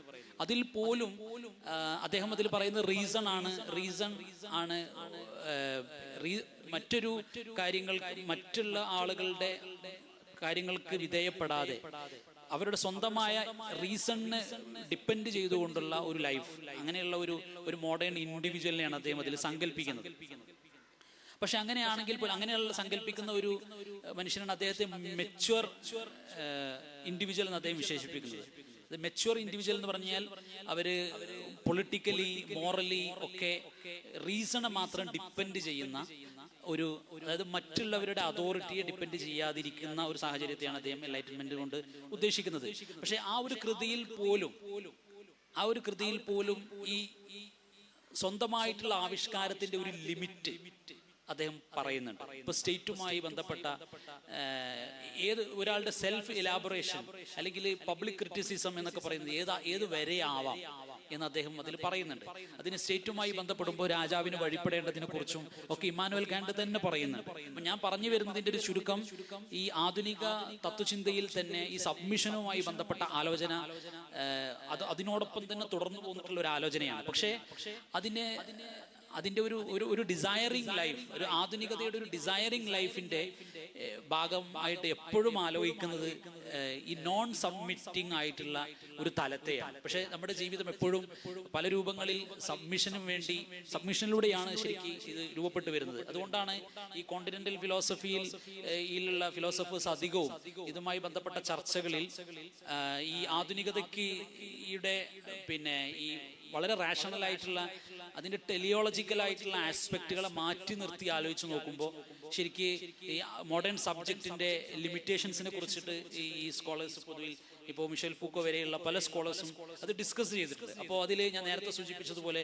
ഫൂക്കോയുടെ ഡിസ്കസീവ് ഫോർമേഷൻ എന്ന് പറയുന്ന ഒരു ആശയത്തിൽ നിന്ന് ആലോചിക്കുമ്പോൾ സബ്ജക്റ്റ് എന്ന് പറയുന്ന ആരാണ് സബ്ജക്റ്റ് എന്ന് പറയുമ്പോൾ തന്നെ it has been enabled by a certain form of സബ്മിഷനാണ് ഒരു സബ്ജക്റ്റിനെ ഫോം ചെയ്യുന്നത് എന്ന് നമുക്ക് മനസ്സിലാക്കാൻ വേണ്ടി കഴിയും. ഇനി സൈക്കോ അനാലിസിസ് എന്ന് പറയുന്ന സൈക്കോ അനാലിറ്റിക്കൽ ഫ്രെയിംവർക്കിലേക്ക് പോകുമ്പോൾ ഇവൻ ഫ്രോയിഡ് മുതൽ തന്നെ സബ്ജക്റ്റിന്റെ ലിമിറ്റേഷൻ ഒരു സെൽഫ് ഓട്ടോണമസ് ആയിട്ടുള്ള ഒരു ഇൻഡിവിജ്വലിന്റെ ലിമിറ്റേഷൻസിനെ കുറിച്ചുള്ള ആലോചനകൾ നടക്കുന്നുണ്ട്. ഒരാളുടെ സെൽഫ് എന്ന് പറഞ്ഞാൽ അത് പല രൂപത്തിലുള്ള അൺകോൺഷ്യസ് ആയിട്ടുള്ള ഡ്രൈവുകളുടെ കൂടി ഇഫക്റ്റാണ് എന്ന് സൈക്കോ അനാലിസിസ് നിർവചിക്കുമ്പോൾ അക്കാലം മുതലേ ഇതിനെതിരെയുള്ള ഒരു കൗണ്ടർ മൂവ്മെന്റ് നമുക്ക് കാണാൻ കഴിയും എന്നാണ് ഞാൻ പറഞ്ഞു വരുന്നത്.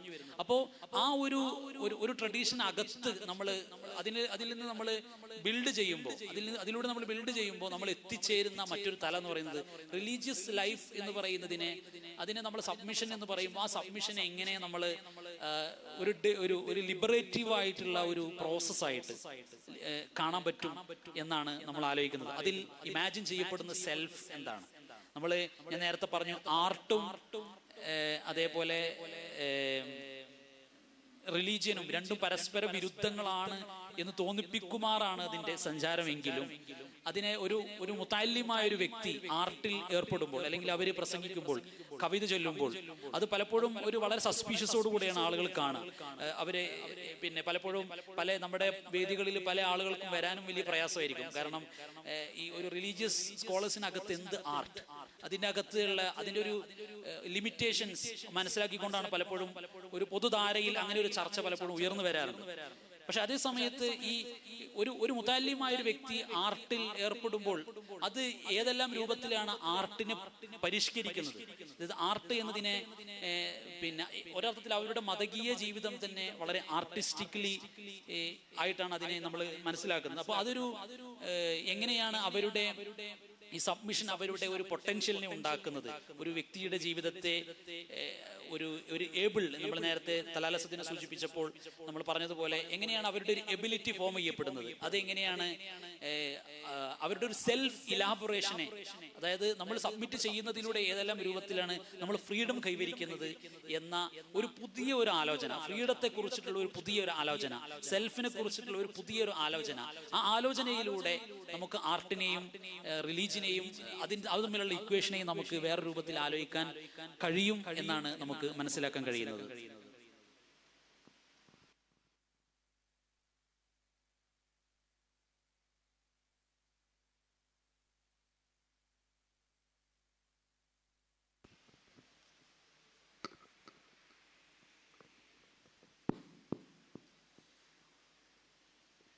നേരത്തെ മജീദുവിയും അതുപോലെ തന്നെ നൂറാനിയും പറഞ്ഞ വെച്ച് രണ്ട് ആശയത്തിൽ നിന്ന് തുടങ്ങാന്നാണ് വിചാരിക്കുന്നത്. നേരത്തെ പറഞ്ഞു സബ മഹ്മൂദിനെ കുറിച്ച് സംസാരിച്ചപ്പോൾ കപ്പാസിറ്റി എന്നുള്ളൊരു ടേമാണ് മജീദ് യൂസ് ചെയ്തിട്ടുണ്ടായിരുന്നത്. ഞാനത് ക്യാപ്പബിലിറ്റി എന്ന് പറഞ്ഞ പദവും കൂടി ആയിട്ട് ചേർത്ത് നിർത്തിയത് എങ്ങനെ ആലോചിക്കാൻ പറ്റുന്നതാണ്. നേരത്തെ അസഫ് നൂറാനി സൂചിപ്പിച്ച പോലെ ക്യാപ്പബിലിറ്റി എന്ന പദവും കൂടി ചേർത്ത് നിർത്തിക്കൊണ്ട് നേരത്തെ ഞാൻ എൻ്റെ ആദ്യത്തെ സംസാരത്തിൽ സൂചിപ്പിച്ചിട്ടുള്ള പിന്നീട് എലാബറേറ്റ് ചെയ്യപ്പെട്ടിട്ടുള്ള ഒരു ഓൾഡ് വുമൺ ഓഫ് നീഷാപൂർ എന്ന് പറഞ്ഞിട്ട് ആന്ത്രപ്പോളജിയുടെ ഒരു കൈൻഡ് ഓഫ് റീസൺ ഫാസിനേഷൻ എന്ന് പറയുന്ന ഐഡിയ ആയിട്ട് ബന്ധിപ്പിക്കാൻ തോന്നുന്നു. കാദർ ലെമൺസ് മൂപ്പരെ സൂപ്പർവൈസറും കൂടിയാണ്. കാദർ ലെമൺസ് എന്ന് പറയുന്ന ഒരു സ്കോളർ, ഇന്ത്യയിലെ ഇസ്ലാമിനെ കുറിച്ച് പഠിക്കുന്ന സ്കോളർ, ഈ ഓൾഡ് വുമൺ ഓഫ് നീഷാപൂർ അല്ല നീഷാപൂരിലെ സ്ത്രീകൾ എന്ന് പറഞ്ഞ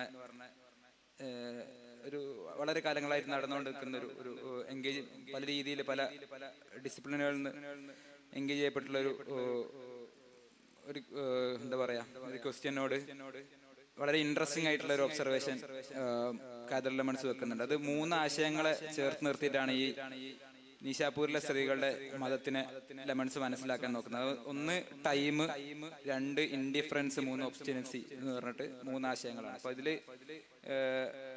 നേരത്തെ പറഞ്ഞ സംസാരങ്ങളിലൊക്കെ ഈ 3 ആശയങ്ങൾ പല രീതിയിൽ കടന്നു വന്നിട്ടുണ്ട്. അപ്പൊ അതിനൊന്ന് തിമാറ്റിക്കലി കണക്ട് ചെയ്യാന്നാണ് ആലോചിക്കുന്നത്. ഒന്ന് സബാ മഹ്മൂദിന്റെ റീഡിങ്ങിലേക്ക് തിരിച്ചു പോകാൻ തോന്നുന്നു. സബാ മഹ്മൂദ് സംസാരിക്കുന്ന കോണ്ടെക്സ്റ്റ് നിങ്ങൾ പലരും ഫെമിലിയർ ആയിരിക്കും. ഈജിപ്തിലെ കെയ്റോയിലുള്ള ഖുറാൻ ദവാ സർക്കിളുകൾ, പള്ളിയിലുള്ള ദവാ സർക്കിളുകളിലെ ഒരു എത്നോഗ്രഫിയാണ് സബാ മഹ്മൂദ് ചെയ്യുന്നത്. അപ്പോൾ ഖുറാൻ സ്റ്റഡി സർക്കിളുകൾ. അപ്പോൾ അതിൽ ഈ സ്ത്രീകൾ ഏജൻസിനെ കുറിച്ചിട്ട് സംസാരിക്കുന്നുണ്ട്. ഇപ്പം ഡിബേറ്റിലേക്കൊന്നും ഞാൻ പോകുന്നില്ല. ഏജൻസി എന്നുള്ള പദം പൊതുവിൽ മലയാളത്തിലേക്ക് അതിനെ കർത്തൃത്വം എന്നുള്ള രീതിയിൽ ട്രാൻസ്ലേറ്റ് ചെയ്യാൻ തോന്നുന്നു. അപ്പോൾ അത് പലപ്പോഴും നമ്മുടെ പൊതുവിൽ മുസ്ലിം മതജീവിതവുമായി ബന്ധപ്പെട്ടിട്ട് കണ്ടംപററി ആയിട്ടുള്ള പൊതുമണ്ഡലത്തിൽ വളരെയധികം മുസ്ലിങ്ങൾ ഒരു വില്ലനൈസ്ഡ് പൊസിഷനിൽ നിർത്തിക്കൊണ്ട് സംവദിക്കപ്പെടുന്ന ഒരു ആശയമാണ് ഈ കർത്തൃത്വം, പ്രത്യേകിച്ച് സ്ത്രീകളുടെ കർത്തൃത്വം എന്ന് പറയുന്ന ഒരു സ്ത്രീകളുടെ ഏജൻസി അല്ലെങ്കിൽ ചോയ്സ് എന്നുള്ള ആശയം. ഈ ചോയ്സ് ഏജൻസിയായിട്ട് ബന്ധപ്പെടുത്തിയിട്ടുള്ള ഡിബേറ്റുകൾ പലപ്പോഴും വളരെ ഒരു ബൈനറി ഒപ്പോസിഷനിൽ നിർത്തിക്കൊണ്ട് മതത്തിനൊരു ഹെജമോണിക് ഫോഴ്സ് ആയിട്ട് അടിച്ചേൽപ്പിക്കുന്ന ഒരു തരത്തിലുള്ള ഒരു ഫോഴ്സ് ആയിട്ട് മതത്തിനെ മനസ്സിലാക്കാനും, എന്നിട്ട് അത്തരത്തിൽ ഒരു അടിച്ചേൽപ്പിക്കുന്ന ഒരു ഫോഴ്സ് ഒരു എന്താ പറയാ ഒരു ടോപ്പ് ടു ഡൗൺ പവർ പോലെ ഇമ്പോസ് ചെയ്യുന്ന ഒരു ഫോഴ്സ് ആയിട്ട് മതം വരികയും, അപ്പൊ ഏജൻസി എന്ന് പറയുന്ന ഒരു അടിയിൽ നിന്ന് മോളോട്ടുള്ള ഒരു സെൽഫിന്റെ ഒരു പ്രഫറൻഷ്യൽ ക്വസ്റ്റ്യൻ എന്നുള്ള അർത്ഥത്തിലുള്ള ഏജൻസിനെ റദ്ദാക്കുന്ന ഒരു ഹയർ ഹെജമോണിക് ഫോഴ്സ് ആയിട്ട് മതത്തിനെ മനസ്സിലാക്കുകയും ചെയ്യുന്ന ഒരു പൊതു ലിബറൽ സങ്കല്പത്തിന്റെ ഒരു പശ്ചാത്തലത്തിൽ നിന്നുകൊണ്ടാണ് ഞാൻ ഈ ചോദ്യത്തിനെ അഡ്രസ് ചെയ്യാൻ ആഗ്രഹിക്കുന്നത്. അപ്പോൾ സബാ മഹമ്മൂദിന്റെ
സബാ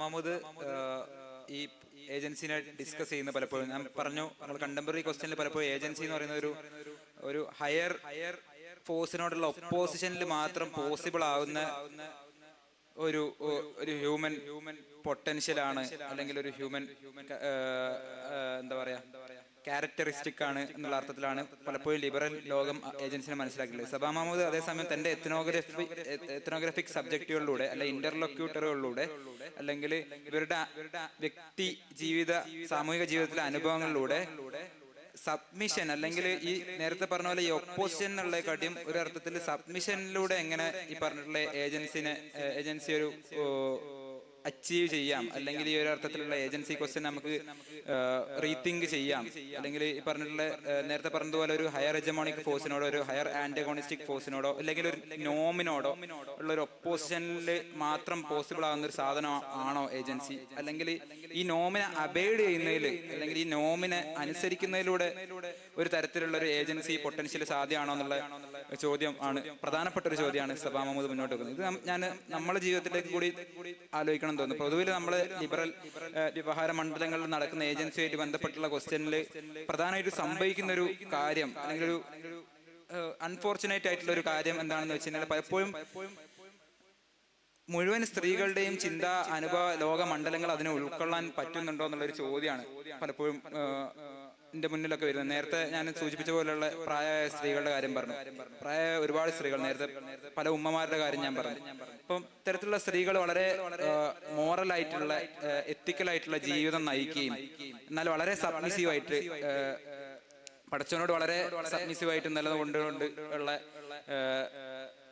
ജീവിതം നയിക്കുകയും ഒരുപാട് കാലം ജീവിക്കുകയും ചുറ്റുള്ള ആൾക്കാർക്ക് പല രീതിയിലുള്ള ഉപകാരങ്ങൾ ചെയ്യുകയും ചുറ്റുള്ള ആൾക്കാരെ പല രീതിയിലുള്ള മോറൽ കൺസിഡറേഷന്റെ ഫ്രെയിംവർക്കുകളിലൂടെ കണ്ടുകൊണ്ട് പരിഗണിക്കുകയും ഒക്കെ ചെയ്തിട്ടുള്ള സ്ത്രീകൾ, ഇവരുടെ ജീവിതം ഈ പറഞ്ഞിട്ടുള്ള ഏജൻസിന്റെ കാൽക്കുലേഷൻ, ലിബറൽ ഏജൻസിന്റെ കാൽക്കുലേഷൻ വെച്ച് നോക്കിയാൽ ഫെയിലിയർ ആണ്.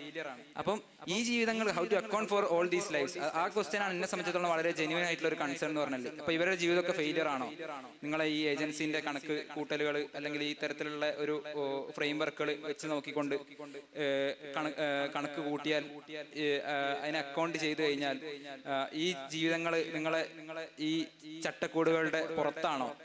അകത്താണെങ്കിൽ തന്നെ ആ അകത്താക്കല് അതിനൊരു പരാജയപ്പെട്ട ജീവിതം എന്നുള്ള അർത്ഥത്തിലാണ് മനസ്സിലാക്കുന്നത് എന്നുള്ള ചോദ്യമാണ് എന്നെ നേരത്തെ പറഞ്ഞ ഒരു ട്രഡീഷന്റെ കാരിയേഴ്സ് അല്ലെ ട്രഡീഷന്റെ ട്രാൻസ്മിറ്റേഴ്സ് ആയിട്ട് ഈ ഓൾഡ് വുമൺ എങ്ങനെ നിലകൊള്ളും എന്നുള്ള ചോദ്യത്തിലേക്ക് നയിച്ചിട്ടുള്ളത്. അപ്പോ സബ്മിഷൻ എന്ന് പറഞ്ഞത് ഒരു കാപ്പബിലിറ്റി ആയിട്ട് നമുക്ക് മനസ്സിലാക്കാൻ പറ്റുമോ? അല്ലെങ്കിൽ സബ്മിഷൻ എന്ന് പറഞ്ഞ ആ കാപ്പബിലിറ്റി ഇൻ ഇറ്റ് സെൽഫ് തന്നെ വേറൊരു ഒപ്പോസിഷണൽ ഫോഴ്സോ അല്ലെങ്കിൽ വേറൊരു തരത്തിലുള്ള ഫോം ഓഫ് എന്താ പറയാ പവറിന്റെ ഹയർ എൻഗേജ്മെന്റ്സോ ഇല്ലാണ്ട് ഇൻഡിപെൻഡന്റ് ആയിട്ട് നമുക്ക് അതിനെ മനസ്സിലാക്കാൻ പറ്റുമോ എന്നുള്ളൊരു ചോദ്യമാണ് ഞാൻ പൊതുവിൽ മുന്നോട്ട് വെക്കാൻ ആഗ്രഹിക്കുന്നത്. അത് ചോദിക്കാനുള്ള ഒരു പ്രധാനപ്പെട്ട കാരണം എന്താണെന്ന് വെച്ച് കഴിഞ്ഞാൽ പലപ്പോഴും ഇത്തരത്തിലുള്ള ചോദ്യങ്ങൾ പലപ്പോഴും ഏജൻസിയായിട്ട് ബന്ധപ്പെട്ടുള്ള ഡിബേറ്റുകളായിക്കോട്ടെ, നേരത്തെ പറഞ്ഞ പോലെ കാപ്പബിലിറ്റിയായിട്ട് ബന്ധപ്പെട്ടിട്ടുള്ള ഡിബേറ്റുകളായിക്കോട്ടെ, പലപ്പോഴും ഒരു തരത്തിലുള്ള ബൈനറി ഒപ്പോസിഷനിലേക്ക് വീണു പോകാനുള്ള ചാൻസ് വളരെ കൂടുതലാണ്. അപ്പൊ ആ troph, beware of that troph, അത് പരിഗണിച്ചുകൊണ്ട് തന്നെ ഞാൻ ഈ ഏജൻസി ക്വസ്റ്റ്യനെ കുറച്ചും കൂടി ഈ പറഞ്ഞിട്ടുള്ള എക്സ്പെരിയൻഷ്യൽ ആയിട്ടുള്ള ഫ്രെയിംവർക്കിലേക്ക് ഗ്രൗണ്ട് ചെയ്യാൻ ആഗ്രഹിക്കുകയാണ്. അത് ഒരു കാര്യം കൂടി സൂചിപ്പിക്കാൻ ഞാൻ വിചാരിക്കുന്നു. അത് പ്രധാനപ്പെട്ട ഇബാദത്തുമായിട്ട് ബന്ധപ്പെട്ടുള്ള ഡിസ്കഷൻ നേരത്തെ അബുദ്ധമായിട്ട് ബന്ധപ്പെടുത്തിയിട്ട് അസഫ് നൂറാനി സംസാരിച്ചു. അപ്പൊ ഇബാദത്തുമായിട്ട് ബന്ധപ്പെട്ട് കേരളത്തിൽ ഒരു പർട്ടിക്കുലർ ആയിട്ടുള്ള കോണ്ടെക്സ്റ്റിൽ ഒരുപാട് ഡിബേറ്റുകൾ നടന്നിട്ടുണ്ട്. അതുപോലെ തന്നെ ഈ ആരാധന എന്ന് പറഞ്ഞ വ്യവഹാരത്തിനെ എങ്ങനെ മനസ്സിലാക്കണം എന്നുള്ള ഒരു ആലോചന കൂടി വെക്കുകയാണ്. അപ്പൊ നേരത്തെ അസദ് ഒരുപാട് ഈ ട്രഡീഷനുമായിട്ട് ബന്ധപ്പെട്ടുള്ള ഐഡിയകൾ കടം കൊള്ളുന്നത് അരിസ്റ്റോട്ടിൽ നിന്നും പിന്നെ മക്കൻഡേർ എന്നും, അലസ്റ്റർ മക്കൻഡേർ എന്ന് പറഞ്ഞ ക്രിസ്ത്യൻ ഒരു ഫിലോസഫർ, മോറൽ ഫിലോസഫർ എന്നും, അതുപോലെ തന്നെ മക്കൻഡേർ അരിസ്റ്റോട്ടിൽ നിന്നും, അതുപോലെ തന്നെ ഒരു തരത്തില് പവറുമായിട്ട് ബന്ധപ്പെട്ട് സബ്ജക്റ്റുമായിട്ട് ബന്ധപ്പെട്ടുള്ള ക്വസ്റ്റ്യൻസ് കടം കൊള്ളുന്നത് മിഷേൽ ഫൂക്കോ എന്നാണ്. അപ്പൊ ഈ അരിസ്റ്റോട്ടില് ഈ സബ്ജക്റ്റിന്റെ ഫോർമേഷനെ മനസ്സിലാക്കുന്ന ഒരു ഹാബിച്വേഷന്റെ റിസൾട്ട് എന്നുള്ള അർത്ഥത്തിലാണ്. ഈ ഹാബിച്വേഷൻ എന്താണെന്ന് ചോദിച്ചു കഴിഞ്ഞാൽ നേരത്തെ എനിക്കൊന്ന് മജീദ് കവി എന്ന് തോന്നുന്നു ഒരു ആക്ടർ ഒരു ഫോമിനെ കുറിച്ച് സംസാരിച്ചു. ആക്ടർ എങ്ങനെയാണ് ഫോം ചെയ്യുന്നത്, അത് ഒരു റിലീജിയസ് പ്രഫിക്സ് കൂടി ചേർക്കുകയാണ് ഞാൻ. റിലീജിയസ് ആക്ടർ എങ്ങനെയാണ് ഫോം ചെയ്യുന്നത്, അത് പലപ്പോഴും നമ്മൾ ഒരു റിഫോമിസ്റ്റ് അണ്ടർസ്റ്റാൻഡിങ്ങിൽ പലപ്പോഴും മതം എന്ന് പറഞ്ഞ ഒരു കൺസെപ്റ്റ് ഒരു മെന്റൽ സ്റ്റേറ്റ് ഒക്കെ ആയിട്ട് പലപ്പോഴും മനസ്സിലാക്കും. അതായത് മനസ്സിലുണ്ടായാൽ മതി മതം, നമ്മുടെ പ്രാക്ടീസിൽ എന്തെങ്കിലും ആയിക്കോട്ടെ, ഒരു ബോധ്യമാണല്ലോ മതം. പലപ്പോഴും ഈ ലിബറൽ ഫ്രെയിംവർക്കിലൊക്കെ കടന്നു വരുന്ന ഒരു സാധനമാണ് അല്ലെങ്കിൽ ഒരു ആശയമാണ് മതം. മനസ്സിലുണ്ടായ പോരെ, അത് നമ്മൾ ഇങ്ങനെ എല്ലാവരെയും കാണിച്ച് നടക്കണോ, അല്ലെങ്കിൽ എല്ലാവരെയും മുന്നിൽ നമ്മളിതിനെ പ്രത്യേകിച്ച് വസ്ത്രധാരണമായിട്ട് ബന്ധപ്പെട്ട ക്വസ്റ്റ്യനിലൊക്കെ ആൾക്കാർ പറയുന്ന ഒരു സാധനമാണ്.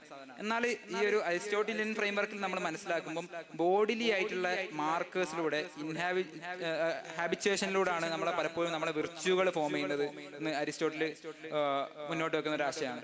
അപ്പം ഈ വിർച്വകൾ എന്താ പറയുക നെസസറിലി ഒരു സബ്ജക്ട് ഫോർമേഷനിലേക്ക് നയിക്കുകയും ചെയ്യുന്നു എന്നുള്ളതാണ്. അപ്പം ഈ ബോഡിലി ആയിട്ടുള്ള മാർക്കേഴ്സ് എങ്ങനെയാണ് രൂപപ്പെടുന്നത്? നിരന്തരമായിട്ടുള്ള പ്രാക്ടീസുകളിലൂടെയാണ് ഈ പറഞ്ഞിട്ടുള്ള ബോഡിലി ആയിട്ടുള്ള മാർക്കേഴ്സ്, ഈ വിർച്വകളെ പ്രീറെക്വസിറ്റ് ആയിട്ടുള്ള ബോഡിലി മാർക്കേഴ്സ് രൂപപ്പെടുന്നത് എന്നുള്ളതാണ്. അപ്പം നമ്മൾ നിരന്തരമായിട്ടുള്ള നമ്മളുടെ പല രീതിയിലുള്ള സബ്മിഷനിലൂടെ, അത് കേവലം മാനസികമായിട്ടുള്ള ഒരു സബ്മിഷനാണെന്ന് ഞാൻ കരുതുന്നില്ല. ശാരീരികമായിട്ടുള്ള ഒരുപാട് വിധേയപ്പെടലുകളാണ് ഇസ്ലാം. അത് വസ്ത്രധാരണമായിക്കോട്ടെ, നമുക്ക് പല രീതിയിലുള്ള വസ്ത്രധാരണമായിട്ട് ബന്ധപ്പെട്ട പല രീതിയിലുള്ള സങ്കല്പങ്ങളുണ്ട്, പല സങ്കല്പങ്ങളല്ല പല രീതിയിലുള്ള റെസ്ട്രിക്ഷൻസ് ഉണ്ട്. അതുപോലെ തന്നെ നമ്മുടെ നിസ്കാരവുമായിട്ട് ബന്ധപ്പെട്ട് കൃത്യമായിട്ടുള്ള ചട്ടക്കൂടുകളുണ്ട്. നമുക്ക് നിസ്കരിക്കുന്നതിന്റെ ഫ്രെയിം വർക്ക് കൃത്യമായിട്ട് ഉണ്ട്. അത് നമുക്ക് ഗിവൺ ആണ്, ഒരു മാനുവൽ തരുന്നത് പോലെ, ഒരു യൂസർ മാനുവൽ തരുന്നത് പോലെ നമുക്ക് ഗിവൺ ആയിട്ടുള്ള സാധനമാണ്.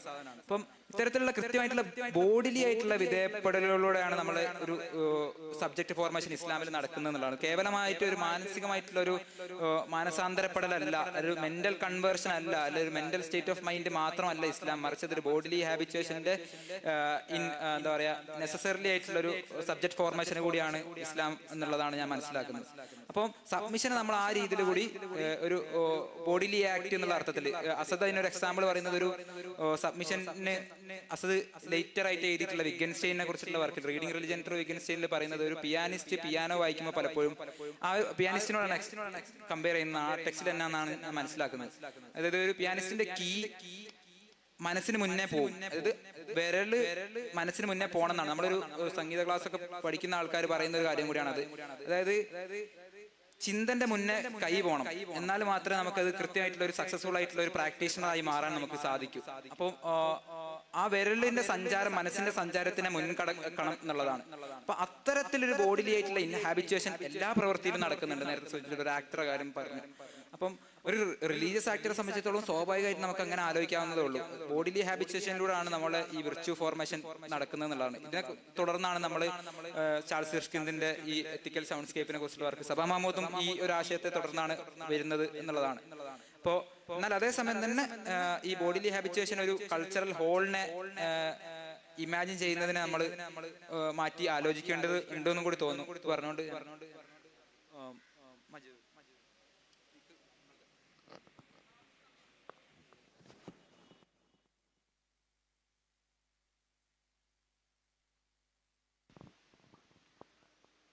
അസ്സലാമു അലൈക്കും.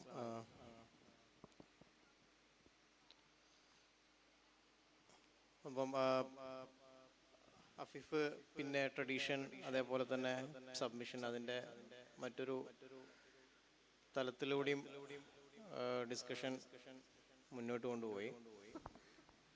അപ്പം ഞാനതിൽ ഈ ഒരു പിയാനോ എക്സാമ്പിൾ ഒരു പക്ഷേ പിന്നെ നമുക്കത്ര ഫെമിലിയർ അല്ലാത്തതുകൊണ്ട് നമ്മൾ ഈ ഒരാൾ ഡ്രൈവിംഗ് പഠിച്ചോന്ന് നമ്മൾ ശരിക്കും മനസ്സിലാക്കുക എപ്പോഴാണെന്ന് വെച്ചാൽ ആലോചിക്കാതെ ബ്രേക്കും ക്ലച്ചും ചവിട്ടാൻ പഠിക്കുന്ന സമയത്താണ് ഒരാൾക്ക് ഡ്രൈവിംഗ് പഠിച്ചു എന്നുള്ളത് നമുക്ക് മനസ്സിലാവുക. അപ്പം അതായത് നമ്മളെ ഈ ബോഡിലി ആക്ഷൻസ് അത് അത്രയും ആ വെർച്യൂവിനെ, അത് ഡ്രൈവിംഗ് ഒരു ഉദാഹരണം പറഞ്ഞെന്നുള്ളൂ.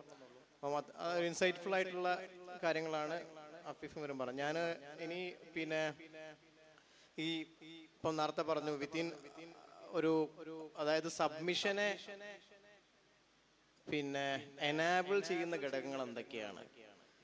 അപ്പം അതായത് ഒരാളുടെ സബ്മിറ്റ് ചെയ്യാനുള്ള വില്ല്, അതിനുള്ള ഇന്റൻഷൻ, പിന്നെ നമുക്ക് മലയാളത്തിൽ തീരുമാനം, ആഗ്രഹം എന്നൊക്കെ പറയാം. അത് ഒക്കെ രണ്ട് ടേമാണ്, എന്നാലും ഫോർ ദ സേക്ക് ഓഫ് ബ്രേവിറ്റി അങ്ങനെ പറയാം. അപ്പം ഇത് വളരെ പ്രാധാന്യമുള്ളൊരു ക്വസ്റ്റ്യൻ ആണ്.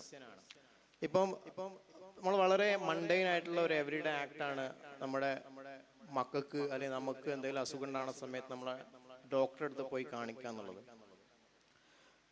അത് പിന്നെ നമ്മൾ അതിനെ സൂക്ഷ്മമായി നോക്കുകയാണെങ്കിൽ ആ വില്ല്, ആ തീരുമാനം, അങ്ങനെ ഡോക്ടറെ അടുത്ത് പോവാനുള്ള ആ തീരുമാനം, അത് ഒരുപാട് കാര്യങ്ങളിലൂടെ ഫോം ചെയ്തതാണ്. അത് നമുക്ക് മനസ്സിലാവണമെന്നുണ്ടെങ്കിൽ നമ്മൾ ഒരു കുറച്ച് പിന്നെ പതിറ്റാണ്ടുകൾക്ക് മുമ്പുള്ള ഇത്തരം അസുഖങ്ങൾ വന്നാലുള്ള നമ്മുടെ ഡിസിഷൻ എന്താവുമായിരുന്നു എന്ന് നോക്കിയാലാണ് മനസ്സിലാവുക.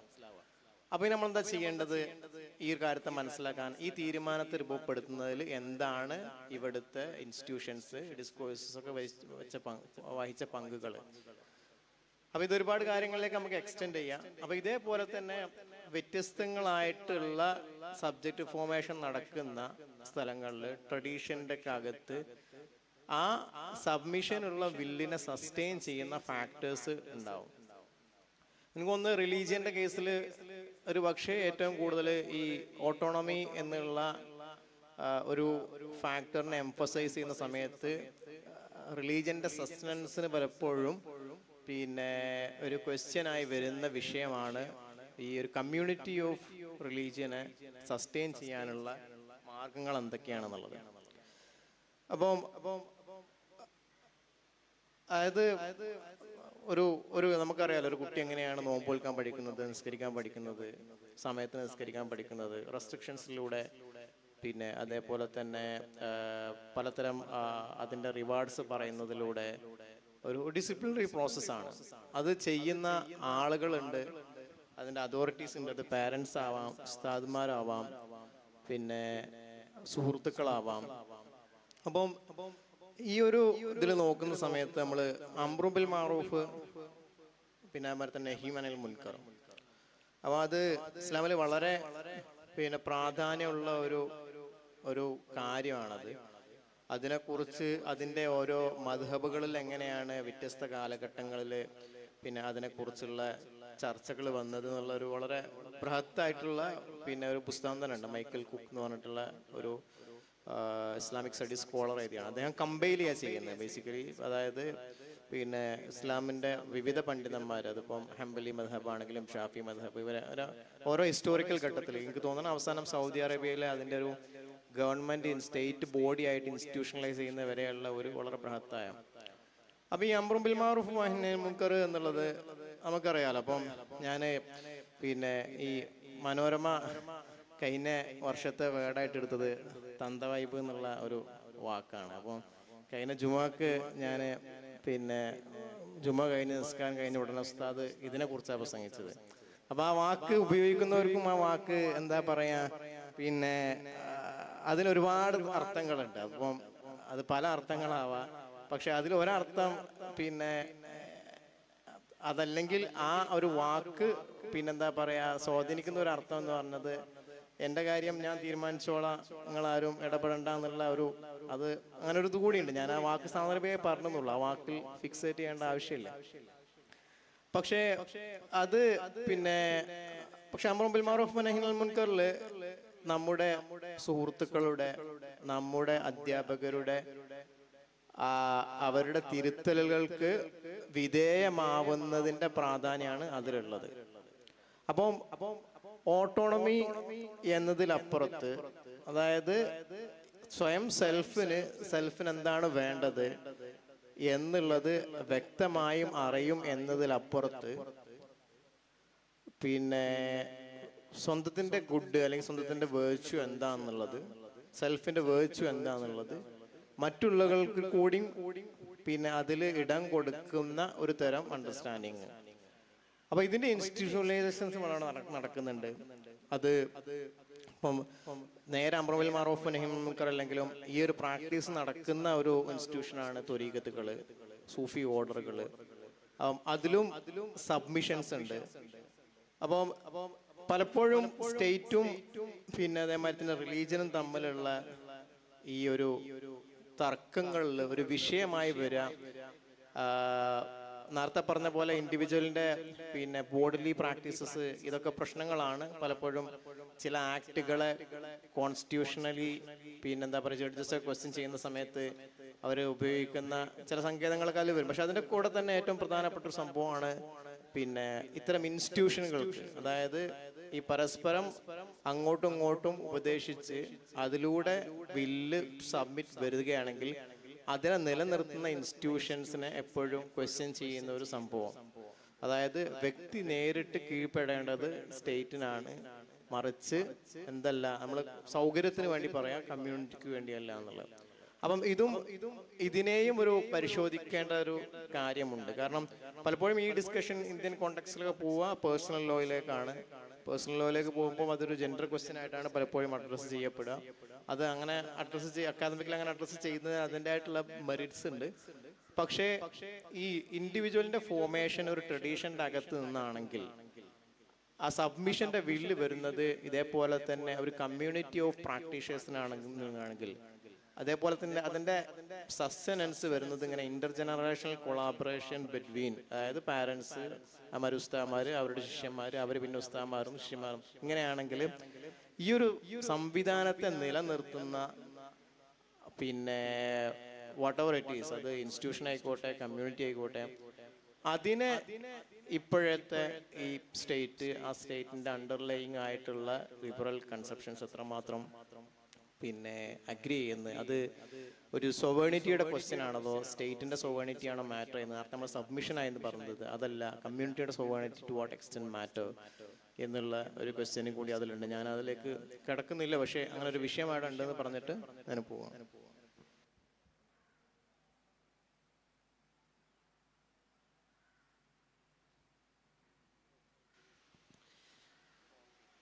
അപ്പോൾ നമ്മുടെ ചർച്ച ഇപ്പോൾ അതിൻ്റെ ഒരു പരിസമാപ്തിയിലേക്ക് എത്തുന്നു. ഇനി നമുക്ക് ക്വസ്റ്റ്യൻ ആൻസറിനുള്ള സമയമാണ്.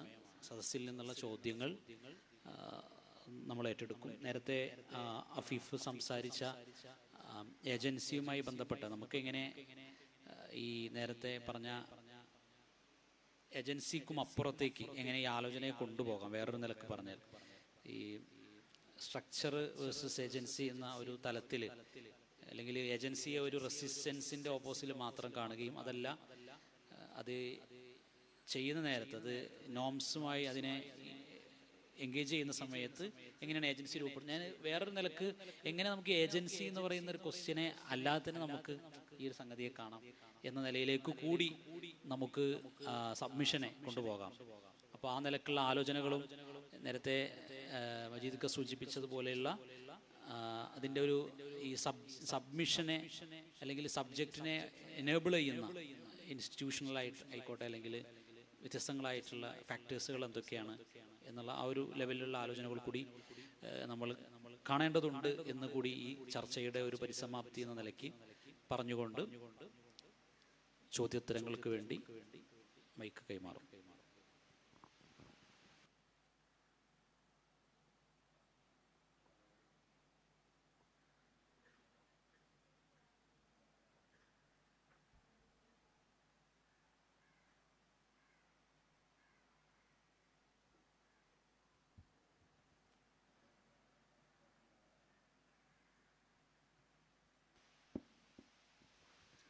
അസ്സലാമു അലൈക്കും.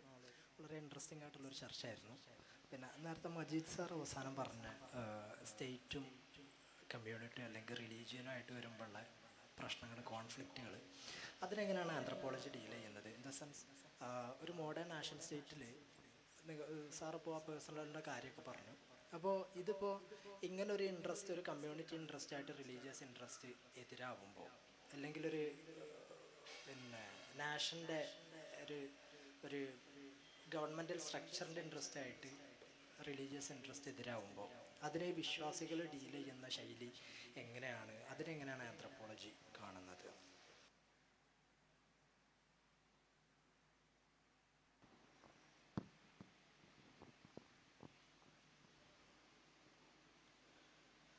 ഞാനതൊരു ചോദ്യമായിട്ടാണ് എനിക്കും തോന്നിയത്. പക്ഷേ ഇപ്പം എൻ്റെ സൂപ്പർവൈസർ എഴുതിയ പേഴ്സണൽ പോലെ അവർ ഭയങ്കരമായിട്ട് ഡീൽ ചെയ്യുന്നുണ്ട്. പക്ഷേ ആസ് സച്ച് പിന്നെ ഈ കമ്മ്യൂണിറ്റി എന്നുള്ളൊരു ക്വസ്റ്റ്യൻ, അതിനെ എങ്ങനെ പഠിക്കാം എന്നുള്ളത് ഇപ്പം അവര് വേറൊരു ഡയറക്ഷനിലാണ് അതിനെ കൊണ്ടുപോകുന്നത്.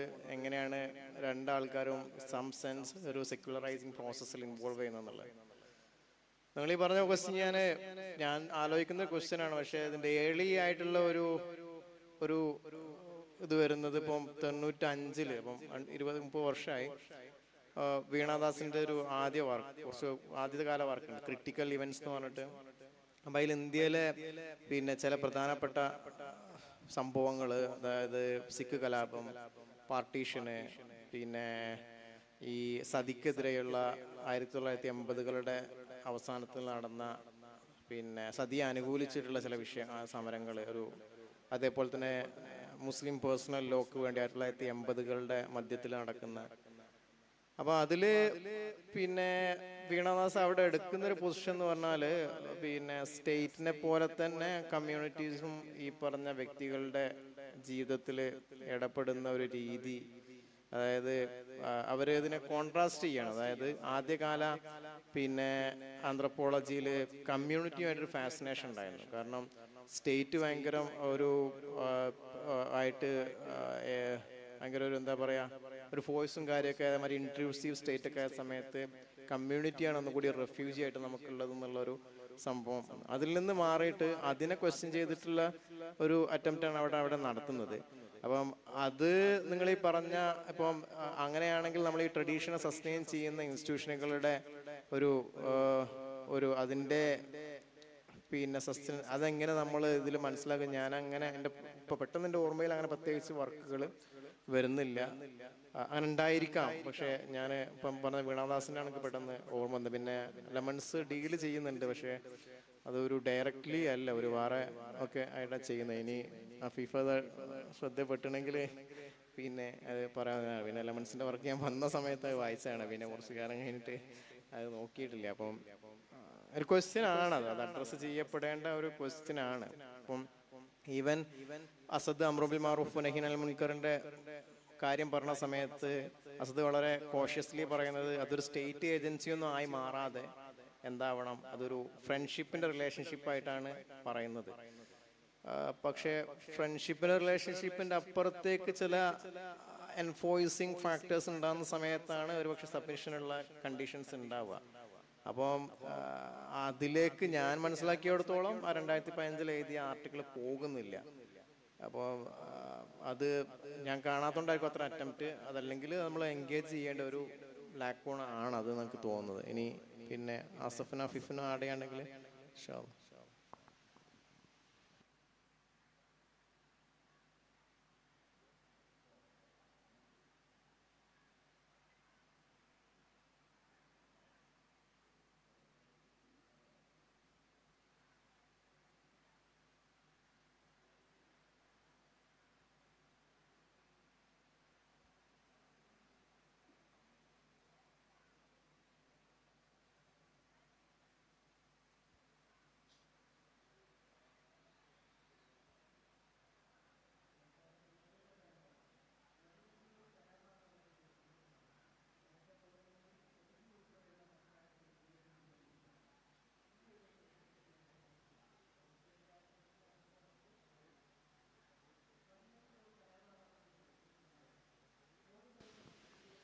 ഇനി ചോദ്യങ്ങൾ ഇല്ലെങ്കിൽ നമ്മളുടെ സെഷൻ നമുക്ക് കൺക്ലൂഡ് ചെയ്യാം. നേരത്തെ ചോദിച്ച ചോദ്യത്തിൻ്റെ ഒരു സംഗതി കൂടി പറഞ്ഞ് ഈ ഒരു ചർച്ച നമുക്ക് വൈൻഡപ്പ് ചെയ്യാം. ഇപ്പോൾ സ്റ്റേറ്റും കമ്മ്യൂണിറ്റി ഇൻട്രസ്റ്റും തമ്മിൽ പരസ്പരം എതിരാവുമ്പോൾ അതെങ്ങനെയാണ് ഡീൽ ചെയ്യുന്നത്, അത് ആ ഒരു ഡീലിങ്ങിനെ എങ്ങനെയാണ് ആന്ത്രപ്പോളജി അഡ്രസ്സ് ചെയ്തത് തുടങ്ങിയ ഒരു തലത്തിലേക്കാണ് ആ ചോദ്യം പലപ്പോഴും പോയിട്ടുള്ളത്. അപ്പോൾ ആന്ത്രപ്പോളജിയിൽ ഒരു കുറച്ചുകൂടി ഇപ്പോൾ സ്റ്റേറ്റിൻ്റെ ഇപ്പോൾ ഒരു ലീഗൽ പെർസ്പെക്റ്റീവിൽ ആലോചിക്കുമ്പോൾ ഇപ്പോൾ കമ്മ്യൂണിറ്റി ഇൻട്രസ്റ്റുകൾ എല്ലാവരും അംഗീകരിക്കുന്ന ഒരു സംഗതിയാണ്. ഇപ്പം പൊളിറ്റിക്കൽ ഫിലോസഫിയിലാണെങ്കിൽ തന്നെയും ഈ കമ്മ്യൂണിറ്റി ഇൻട്രസ്റ്റിനെ അഡ്രസ്സ് ചെയ്തുകൊണ്ടാണ് കമ്മ്യൂണിറ്റേറിയൻ ഫിലോസഫേഴ്സ് എന്ന് പറയുന്ന ഒരു സംഗതി തന്നെ ഉണ്ടാകുന്ന ആ ഒരു രൂപത്തിലാണ്. അപ്പോൾ അത് ജനറലി അക്സെപ്റ്റ് ചെയ്യപ്പെടുന്ന ഒരു രീതി തന്നെയാണ് ഉള്ളത്. പിന്നെ ലീഗൽ പ്ലൂറലിസം ആണെങ്കിലും തുടങ്ങിയ പല വിഷയങ്ങളിലും ആ ഒരു രൂപത്തിലാണ് കാര്യങ്ങൾ പോയിട്ടുള്ളത്. പക്ഷെ കമ്മ്യൂണിറ്റിയെ എങ്ങനെ അഡ്രസ്സ് ചെയ്യുന്നു, ഏത് അർത്ഥത്തിൽ, ഏത് തലത്തിൽ, ഏത് വരെ അഡ്രസ്സ് ചെയ്യുന്നു എന്നുള്ളത് എപ്പോഴും ഒരു ചോദ്യമായിട്ട് കിടക്കുന്നുണ്ട്. ഇപ്പോൾ ഒരു സ്റ്റേറ്റ് പെർസ്പെക്റ്റീവിൽ അല്ലെങ്കിൽ ഒരു ജനറൽ പെർസ്പെക്റ്റീവിൽ ആലോചിക്കുമ്പോൾ നേരത്തെ മജീദ് സൂചിപ്പിച്ചതുപോലെ ഈ ഇസ്ലാമുമായി ബന്ധപ്പെട്ട വിഷയങ്ങളൊക്കെ പൊതുവിൽ ആ ഒരു തലത്തിലെ ചർച്ചയിൽ ഒരു ജെൻഡർ ചർച്ചയായിട്ട് മാറുകയോ അല്ലെങ്കിൽ ആ ഒരു തലത്തിലേക്ക് ഒതുങ്ങുകയോ ഒക്കെ ചെയ്ത് അതിൽ എപ്പോഴും ഒരു ഫണ്ടമെന്റൽ റൈറ്റ്സിന് മേൽക്കൈയിൽ വരുന്ന രൂപത്തിൽ ഒരു ബേസിക് ഹ്യൂമൻ റൈറ്റ്സിനെ വയലേറ്റ് ചെയ്യുന്ന ചില എലമെന്റുകൾ ഇതിലുണ്ട് എന്നൊക്കെ പറഞ്ഞിട്ടുള്ള. അതേ സമയത്ത് കമ്മ്യൂണിറ്റി ലെവലിൽ ആലോചിക്കുമ്പോൾ അതിൻ്റെ ഒരു അർത്ഥം അല്ലെങ്കിൽ അതിൻ്റെ ഒരു വ്യാപ്തി, അതിൻ്റെ കണക്ഷൻസ്, അതിൻ്റെ ഒരു ഓർഗനൈസേഷൻസ് ഒക്കെ വളരെ ഡിഫറെൻ്റ് ആയിരിക്കും. അപ്പം ആ ഒരു ഡീറ്റെയിൽഡ് ആയിട്ടുള്ള മറ്റൊരു തലത്തെ സ്പർശിക്കുന്ന രൂപത്തിലായി അല്ല ഈ ഒരു ലീഗൽ പെർസ്പെക്റ്റീവിലുള്ള ആലോചനകൾ പൊതുവെ സംഭവിക്കാറുള്ളത്. അതിനൊരു വിപരീതമായി കുറച്ചുകൂടി ഒരു ഇൻഡെപ്തിലുള്ള അതിൻ്റെ ഒരു അൾട്ടർനേറ്റീവ് ആയിട്ടുള്ള ഒരു റീസണിങ് എങ്ങനെയാണ് വർക്ക് ചെയ്യുന്നത് എന്ന് അഡ്രസ്സ് ചെയ്യുന്നതിൽ ആന്ത്രപ്പോളജി എല്ലാ കാലത്തും മുന്നിൽ നിൽക്കുന്ന ഒരു ഡിസിപ്ലിനാണ്. ഇപ്പോൾ ലെവിസ്ട്രോസ് മുതലേ തന്നെ ആലോചിക്കുമ്പോൾ ലെവിസ്ട്രോസിൻ്റെ പ്രസിദ്ധമായിട്ടുള്ള the science of the concrete എന്ന് പറയുന്ന അതിൽ എങ്ങനെയാണ് സാവേജിനൊരു മൈൻഡ് ഉണ്ടോ, സാവേജിനൊരു മൈൻഡ് ഉണ്ട് എന്നുള്ള ഒരു സംഗതിയാണല്ലോ അതിൽ ബേസിക്കായിട്ട് അദ്ദേഹം പറയാൻ വേണ്ടി ശ്രമിക്കുന്നത്. അപ്പോൾ എപ്പോഴും ഒരു പ്രിമിറ്റീവ് കമ്മ്യൂണിറ്റിയെ അല്ലെങ്കിൽ വളരെ ഡിഫറെൻ്റ് ആയിട്ടുള്ള ഒരു റീസണിങ് എങ്ങനെ വർക്ക് ചെയ്യുന്നു എന്ന് ആന്ത്രപ്പോളജി എപ്പോഴും അഡ്രസ്സ് ചെയ്യുന്നത് പല രൂപങ്ങളിൽ പല സമയങ്ങളിലും പല രൂപത്തിലാണ് അതിനെ അഡ്രസ്സ് ചെയ്തിട്ടുള്ളത്. അപ്പോൾ ഈ ഒരു സ്റ്റേറ്റ് അതേപോലെ സൊസൈറ്റി ഈ രണ്ട് റീസണിങ് പരസ്പരം എതിരാകുമ്പോൾ അതിനെ അഡ്രസ്സ് ചെയ്യുന്ന രീതികളിൽ പല കാലങ്ങളിൽ പല ആന്ത്രപ്പോളജിസ്റ്റുകൾ പല രൂപങ്ങളിൽ ഇത് ചെയ്തിട്ടുണ്ടെങ്കിലും ഇവ തമ്മിൽ പരസ്പരം കൊളീഷൻ ആവുന്ന ചില ഏരിയകൾ ഉണ്ടാകും. ഇപ്പോൾ ഉദാഹരണത്തിൽ ചില സ്റ്റേറ്റിന് സ്റ്റേക്കുള്ള ഏരിയകൾ, ചില കമ്മ്യൂണിറ്റിക്ക് സ്റ്റേക്കുള്ള ഏരിയകൾ. ഈ രണ്ട് സമയങ്ങളിൽ എങ്ങനെയാണ് ഈ റീസണിങ് പരസ്പരം കോമ്പീറ്റ് ചെയ്യുന്നത്, അത് ചിലപ്പോൾ എങ്ങനെയാണ് അത് കൺഫ്യൂഷൻസ് പ്രൊഡ്യൂസ് ചെയ്യുന്നത്, ചിലപ്പോൾ അത് ഒരുപാട് കൺസേൺസുകൾ ഉണ്ടാക്കുന്നത്. ഉദാഹരണമായിട്ട് നമ്മളൊക്കെ സാധാരണ പറയുമ്പോൾ വഖഫുമായി ബന്ധപ്പെട്ടൊക്കെ നടക്കുന്ന ഇഷ്യൂകൾ, ഈ വഖഫ് എന്ന് പറയുന്ന പദം അതിനെ ഒരു സ്റ്റേറ്റിസ്റ്റ് അല്ലെങ്കിൽ അതിൻ്റെ ഒരു നമ്മുടെ ഒരു വ്യാവഹാരിക തലത്തിൽ പൊതുവിൽ മനസ്സിലാക്കപ്പെടുന്നത് പോലെയല്ല ഇസ്ലാമിക് ട്രഡീഷനകത്ത് വഖഫ് എന്നുള്ളതിനെ മനസ്സിലാക്കപ്പെടുന്നത്. ഇപ്പോൾ കമ്മ്യൂണിറ്റിക്ക് ഇതിന് ഡിഫറെൻ്റ് ആയിട്ടുള്ള പല സംഗതികളും ഉണ്ട്. കാരണം ഇന്നത് വഖഫ് എന്ന് പറഞ്ഞു കഴിഞ്ഞാൽ ഒരു സ്റ്റേറ്റ് കൺട്രോൾഡ് റെക്കഗ്നൈസ്ഡ് ആയിട്ടുള്ള ഒരു ബോഡിയുടെ അണ്ടറിൽ വരുന്ന ഒരു സംഗതിയാണ്. പക്ഷേ ആ സമയത്ത് ഇസ്ലാമിൽ വഖഫ് എന്ന് പറയുമ്പോൾ അപ്പോൾ ഞാൻ അതിൻ്റെ വളരെ ടെക്നിക്കലായിട്ടുള്ള ഒരു സൂചനയ്ക്ക് വേണ്ടി പറയുകയാണെങ്കിൽ ഇപ്പോൾ നമ്മൾ വാഖിഫ് അല്ലെങ്കിൽ നമ്മൾ ഈ പറയുന്ന മുതവല്ലി എന്ന് പറയുന്ന സിസ്റ്റമൊക്കെ അതൊക്കെ ഇന്ന് വഖഫ് ബോർഡിൻ്റെ അണ്ടറിലാണ് വരുന്നത്. അപ്പോൾ അവർ സ്റ്റേറ്റിന് അതിൻ്റെതായ ഡിഫറെൻ്റ് ആയിട്ടുള്ള ലോജിക്കിലാണ് അത് വർക്ക് ചെയ്യുന്നത്. പലപ്പോഴും ഈ ഒരു രണ്ട് ഡിസ്കഷനുകൾ പരസ്പരം കൂട്ടിമുട്ടുമ്പോൾ കൺഫ്യൂഷനുകൾ ഉണ്ടാകുന്നു, പ്രശ്നങ്ങൾ ഉണ്ടാകുന്നു. അപ്പോൾ ഈ ഒരു കോണ്ടെക്സ്റ്റിൽ അല്ലെങ്കിൽ മറ്റൊരു കോണ്ടെക്സ്റ്റിൽ മൈക്കൽ ലാംബക്ക് അതിനെ ഉപയോഗിക്കുന്നത് കാറ്റഗറി മിസ്റ്റേക്ക് എന്നാണ്. അതായത് രണ്ട് സ്ഥലത്തും പരസ്പരം കാലിട്ട് നിൽക്കുന്ന സമയത്ത് ആ കൺഫ്യൂഷന് പ്രൊഡ്യൂസ് ചെയ്യുന്ന ഒരു സാഹചര്യം പലപ്പോഴും ഉണ്ടാവാറുണ്ട്. ആന്ത്രപ്പോളജിസ്റ്റുകൾ പലപ്പോഴും ആ ഒരു തലത്തെ കൂടി അഡ്രസ്സ് ചെയ്യുന്ന ഒരുപാട് വർക്കുകൾ നേരത്തെ മജീദ് സൂചിപ്പിച്ച പോലെ കാദർ എലമെന്റ്സിന്റെ വർക്കൊക്കെ അതിൻ്റെ ഒരു റീസണിങ് എങ്ങനെയാണ് ബിൽഡ് ചെയ്തത് എന്നതിനെ കുറിച്ച് വിശദമായിട്ട് എഴുതിയിട്ടുണ്ട്. അപ്പോൾ ഇതാണ് അതുമായി ബന്ധപ്പെട്ട് പറയാനുള്ളത്. മൊത്തത്തിൽ നമ്മുടെ ഇന്നത്തെ ഡിസ്കഷൻ വളരെ ഫ്രൂട്ട്ഫുൾ ആയിരുന്നു എന്നാണ് മനസ്സിലാക്കുന്നത്. ലിബറേറ്റീവ് സബ്മിഷൻ എന്ന് പറയുന്നത് നമ്മൾ ഈ ചർച്ച ഈ ഒരു ആർട്ട് ഫെസ്റ്റിന് നമ്മൾ ഇപ്പം ഇന്നത്തെ നമ്മുടെ ഈ ആർട്ട് ഫെസ്റ്റിനെ മൊത്തത്തിൽ ക്യാരക്ടറൈസ് ചെയ്യുന്ന ഒരു ആശയമാണ് ലിബറേറ്റീവ് സബ്മിഷൻ എന്ന് പറയുന്നത്. കാരണം വളരെ റിലീജിയസ് ആയിട്ടുള്ള എഡ്യൂക്കേഷനുള്ള അല്ലെങ്കിൽ റിലീജിയസ് എഡ്യൂക്കേഷനിൽ പഠിച്ചുകൊണ്ടിരിക്കുന്ന റിലീജിയൻ പ്രാക്ടീസ് ചെയ്യുന്ന റിലീജിയൻ്റെ ആളുകളായിട്ടുള്ള ആളുകൾ ആർട്ടിൽ ഇടപെടുന്നു എന്നുള്ളതാണ് വളരെ ബേസിക് ആയിട്ടുള്ള. അപ്പോൾ അവരുടെ ഒരു എക്സ്പ്രഷനെ നമ്മൾ ഫ്രീഡം ഓഫ് എക്സ്പ്രഷൻ എന്ന് പറഞ്ഞ് മാത്രം ഒതുക്കിയാൽ മതിയോ? അതിനപ്പുറത്തേക്ക് അതിനെ കാണേണ്ടതുണ്ടോ? അല്ലെങ്കിൽ അങ്ങനെ അവർ ഈ എക്സ്പ്രസ് ചെയ്യുമ്പോൾ അവരുടെ ഒരു എക്സ്പ്രഷനെ എങ്ങനെയാണ് അത് റിലീജിയൻ്റെ തന്നെ ഒരു ലാർജർ ഒരു പ്രോജക്റ്റിൻ്റെ ഭാഗമായി മാറുന്നത്? അതിനകത്തുള്ള ലിബറേറ്റീവ് സബ്മിഷൻ എന്ന് പറയുന്ന ഒരു അർത്ഥത്തിൽ ആധുനിക വ്യവഹാരങ്ങളോടുള്ള ഒരു ക്രിട്ടിക്കലായിട്ടുള്ള എൻഗേജ്മെന്റ് കൂടിയാണ്. നമ്മൾ ആ ഒരു തലത്തിലാണ് ആ വിഷയത്തെ സെറ്റ് ചെയ്തിട്ടുള്ളത്. അപ്പോൾ ആധുനികമായ വ്യവഹാരങ്ങളിൽ സബ്മിഷൻ എങ്ങനെയാണ് മനസ്സിലാക്കിയിട്ടുള്ളത്, ലിബറലിസം അല്ലെങ്കിൽ ഫ്രീഡം എങ്ങനെയാണ് മനസ്സിലാക്കപ്പെട്ടിട്ടുള്ളത്, ഇതിനപ്പുറത്തേക്ക് എങ്ങനെയാണ് ഇതിൻ്റെ ആവിഷ്കാരങ്ങൾ സംഭവിക്കുന്നത്, അതിൽ നിന്ന് രൂപപ്പെടുന്ന വളരെ ഡിഫറെൻ്റ് ആയിട്ടുള്ള സെൽഫിനെ കുറിച്ചുള്ള നോഷൻ എന്തൊക്കെയാണ്, സബ്ജക്റ്റിനെ കുറിച്ചുള്ള നോഷനുകൾ എന്തൊക്കെയാണ്, ഇനി ഏത് തലത്തിൽ വരെ നമുക്ക് ആ ഒരു ആലോചനയെ കൊണ്ടുപോകാം എന്ന് പറഞ്ഞുകൊണ്ടാണ് ഈ ഒരു സെഷൻ ഇവിടെ സമാപിക്കുന്നത്. ഈ ചർച്ചയിൽ സംബന്ധിച്ച നേരത്തെ അഫീഫ് സാർ ഈ സബ്മിഷൻ ഒരു കേപ്പബിലിറ്റി ആയിട്ട് അവതരിപ്പിച്ചല്ലോ. ഈ എരിക് ഫ്രോം എന്ന് പറയുന്ന സൈക്കോളജിസ്റ്റൊക്കെ പറയുന്നത് റിലീജിയൻ ഒരു ഫ്രീഡത്തിൽ നിന്ന് എസ്കേപ്പ് ഫ്രം ഫ്രീഡം, ഒരു ഫ്രീഡത്തിൽ നിന്ന് എസ്കേപ്പ് ചെയ്തോട്ടാണ് നമ്മൾ റിലീജിയൻ കൺഫോമിസ്റ്റുകളിലേക്ക് കൺഫേം ചെയ്യും പോകുന്നതെന്ന് പറയുന്നത്. അതായത് നമുക്ക് ഉത്തരം കിട്ടാത്ത ചോദ്യങ്ങൾക്ക് നമ്മൾ പെട്ടെന്ന് ആ ഒരു ഫ്രീഡത്തിൽ നിന്ന് രക്ഷപ്പെട്ട് നമ്മൾ റിലീജിയൻ സ്വീകരിക്കുന്നു എന്നാണ് പറയുന്നത്. അപ്പോൾ അപ്പോൾ സാറ് അവതരിപ്പിക്കുന്നത് സബ്മിഷനെ ഒരു കഴിവായിട്ടാണ്. ശരിക്കും എല്ലാവരും പറയുന്നത് ആ ഒരു സബ്മിഷനെ കഴിവില്ലായ്മയായിട്ടാണ്. അപ്പം എങ്ങനെയാണ് ആ കഴിവ് എന്നതിനെ ഒന്നുകൂടി ഡിഫൈൻ ചെയ്യുന്നത് പറയാൻ പറ്റും?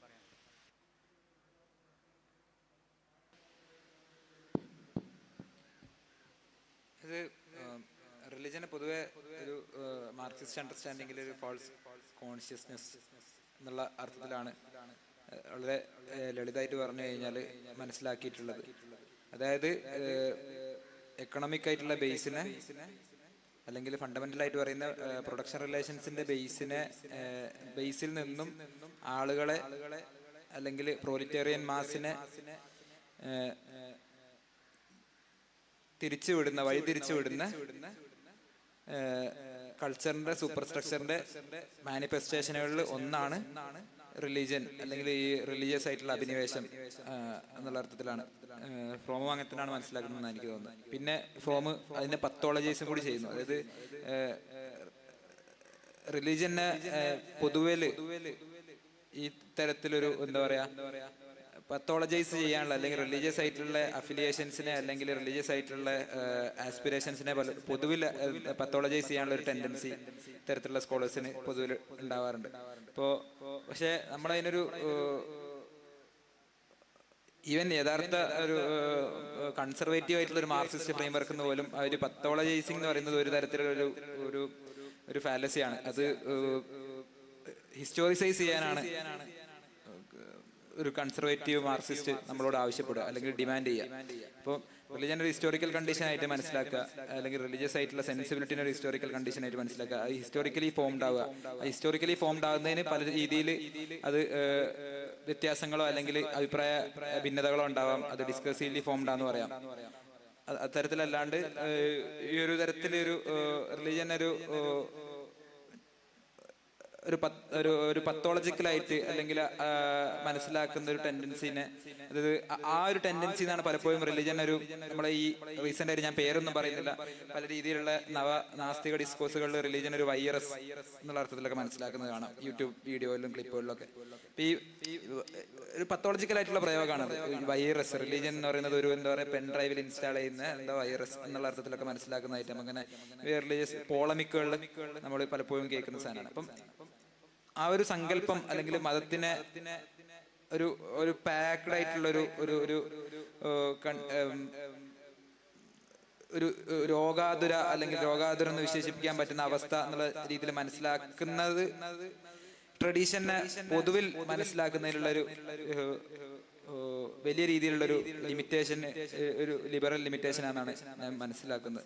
അപ്പോൾ ക്യാപ്പബിലിറ്റി ഞാൻ ഉദ്ദേശിച്ചത്, ഞാൻ നേരത്തെ തന്നെ അത് പറഞ്ഞെന്നാണ് ഞാൻ വിചാരിക്കുന്നത്. ക്യാപ്പബിലിറ്റി എന്ന് ഉദ്ദേശിച്ചത് നേരത്തെ പറഞ്ഞ പോലെ ഈ ബോഡിലി ആയിട്ടുള്ള ഹാബിറ്റുവേഷൻസിന്റെ നിരന്തരമായിട്ടുള്ള എൻഗേജ്മെന്റുകളിലൂടെ ഫോം ചെയ്യുന്ന അല്ലെങ്കിൽ പല രീതിയിലുള്ള പല ഫോമുകളിലുള്ള കെയറുകളിലൂടെ രൂപപ്പെടുന്ന, അതായത് പല രീതിയിലുള്ള കരുതലുകളിലൂടെ രൂപപ്പെടുന്ന ഒരു എത്തിക്കലായിട്ടുള്ള സെൽഫ് കൾട്ടിവേഷൻ, എത്തിക്കലായിട്ടുള്ള സെൽഫ് കൾട്ടിവേഷൻ. അത് പല കോണ്ടെക്സ്റ്റുകളിൽ ഇപ്പം ചാൾസ് ഇർസ്കിൻ ഈ കൾട്ടിവേഷനെ കാസറ്റ് സെർമൺസിന്റെ കോണ്ടെക്സ്റ്റിലാണ് ഡെവലപ്പ് ചെയ്യുന്നത്. കാസറ്റ് സെർമൺസിന്റെ നിരന്തരമായിട്ടുള്ള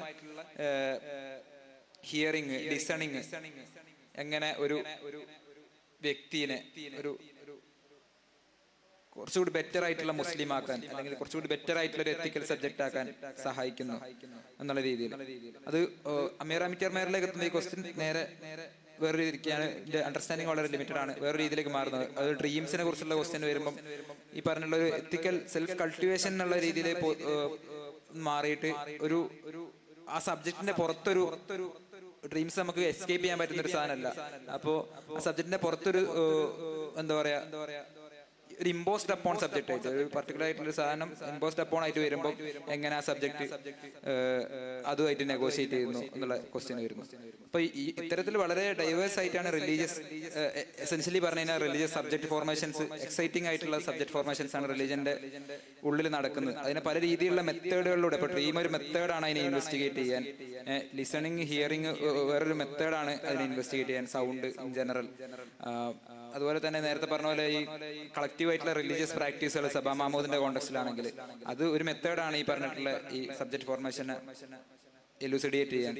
അപ്പം അത്തരത്തിലുള്ള ഡൈവേഴ്സ് ആയിട്ടുള്ള പോസിബിലിറ്റികൾ കൂടിയാണ് മതം എന്നുള്ളതാണ്, അല്ലെങ്കിൽ ഒരു മതകീയ വിഷയിന്റെ രൂപീകരണം എന്നുള്ളതാണ്. അപ്പം നേരത്തെ സൂചിപ്പിച്ച പോലെ ഈ ഫ്രോമിന്റെ അല്ലെങ്കിൽ അത്തരത്തിലുള്ള ഒരു ഫ്രെയിം വർക്കുകളിൽ നിന്ന് വരുന്ന സൈക്കോളജിക്കലായിട്ടുള്ള വായനകൾ പലപ്പോഴും ഈ പത്തോളജിക്കലിലേക്ക് ഡീവിയേറ്റ് ചെയ്യപ്പെടുകയും, പത്തോളജിക്കൽ പലപ്പോഴും ഒരു സൈക്കിക് കണ്ടീഷനായിട്ടോ എന്നിട്ട് അതൊരു മേർലി ഇൻഡിവിജ്വലിസ്റ്റിക് ടെൻഡൻസി ആയിട്ടോ പലപ്പോഴും വായിക്കപ്പെടാനുള്ള ഒരു പ്രേരണ നൽകുകയും അതൊരു മെത്തഡോളജിക്കൽ ഡീവിയേഷൻ ആയിട്ട് മാറുകയും അങ്ങനെ അതൊരു വൾഗറായിട്ടുള്ള ഒരു അണ്ടർസ്റ്റാൻഡിംഗ് ആയി മാറുകയും ചെയ്യുന്നതാണ് എനിക്ക് തോന്നുന്നത്. അപ്പോൾ നമുക്ക് സെഷൻ ഇവിടെ അവസാനിപ്പിക്കാം. നേരത്തെ ഈ ചോദിച്ച ചോദ്യത്തിന് കപ്പബിലിറ്റി ആയിട്ട് എങ്ങനെ മനസ്സിലാക്കുക എന്നുള്ളിടത്ത് നേരത്തെ അഫീഫ് ഒരുപാട് കാര്യങ്ങൾ പറഞ്ഞു. ഇതിലേക്ക് ആഡ് ചെയ്യാവുന്ന ഒരു പോയിന്റ്, ഇപ്പോൾ നമുക്ക് മനസ്സിലാക്കാൻ പറ്റുന്ന രൂപത്തിലുള്ള ഒരു പോയിന്റ് എന്ന് പറയുന്നത് തവക്കുൽ എന്ന് പറയുന്ന ഒരു സംഗതി. ഇപ്പോൾ തവക്കുലിനെ നമ്മൾ ഒരു കപ്പബിലിറ്റി ആയിട്ട് മനസ്സിലാക്കുമ്പോൾ, ഇപ്പോൾ തവക്കുലുള്ള ഒരാൾക്ക് എന്തും ചെയ്യാൻ കഴിയുമല്ലോ. അയാൾക്ക് അൺസർട്ടൺ ആയിരിക്കും, അയാളുടെ ലൈഫ് വളരെ സെർട്ടൺ ആയിരിക്കും. അപ്പോൾ തവക്കുൽ എങ്ങനെയാണ്, ഇപ്പോൾ വിശ്വാസം പടച്ചവനിൽ വരമേൽപ്പിച്ച ഒരാൾ എങ്ങനെയാണ് ഭയങ്കര എനർജി ഉള്ള ആളായി മാറുന്നത്, എന്താണ് അയാളുടെ കപ്പാസിറ്റി, അയാൾക്ക് എന്തും ചെയ്യാൻ കഴിയുന്ന ഒരു കപ്പാസിറ്റി എന്ന് പറയുമ്പോൾ, മതവിശ്വാസം എന്ന് പറഞ്ഞു കഴിഞ്ഞാൽ എപ്പോഴും അത് ഒരു നേരത്തെ അഫീഫ് സൂചിപ്പിച്ച ഒരു ടോപ്പ് ഡൗണിൽ നിന്ന് എപ്പോഴും ഇങ്ങനെ അടിച്ചമർത്തിയ ഒരു പ്രോസസ്സ് മാത്രമല്ല, ചിലപ്പോൾ അത് നമ്മളെ എനേബിൾ ചെയ്യുന്ന ഒരു പ്രോസസ്സ് കൂടിയാണ്. ചിലപ്പോൾ എന്നല്ല, എപ്പോഴും അങ്ങനെയാണ്. അതിനെ മനസ്സിലാക്കുന്നിടത്ത് വന്ന ചില പ്രശ്നങ്ങളിലേക്കാണ് ഈ മൊത്തത്തിലുള്ള ഈ പാനലിൽ ചർച്ച കൊണ്ടുപോയത്. അപ്പോൾ വളരെ ഫ്രൂട്ട്ഫുൾ ആയിട്ടുള്ള ഒരു ഡിസ്കഷൻ. എനിക്ക് തോന്നുന്നതിൽ ശ്രദ്ധിക്കേണ്ട ഒരു കാര്യം, പിന്നെ ഈ പറഞ്ഞ വർക്കുകളൊക്കെ വരുന്നൊരു ട്രഡീഷൻ എന്ന് പറഞ്ഞാൽ അലസ്റ്റെയർ മക്കൻഡയറിന്റെ ട്രഡീഷൻ എന്നുള്ളൊരു ഇതാണ് വരുന്നത്.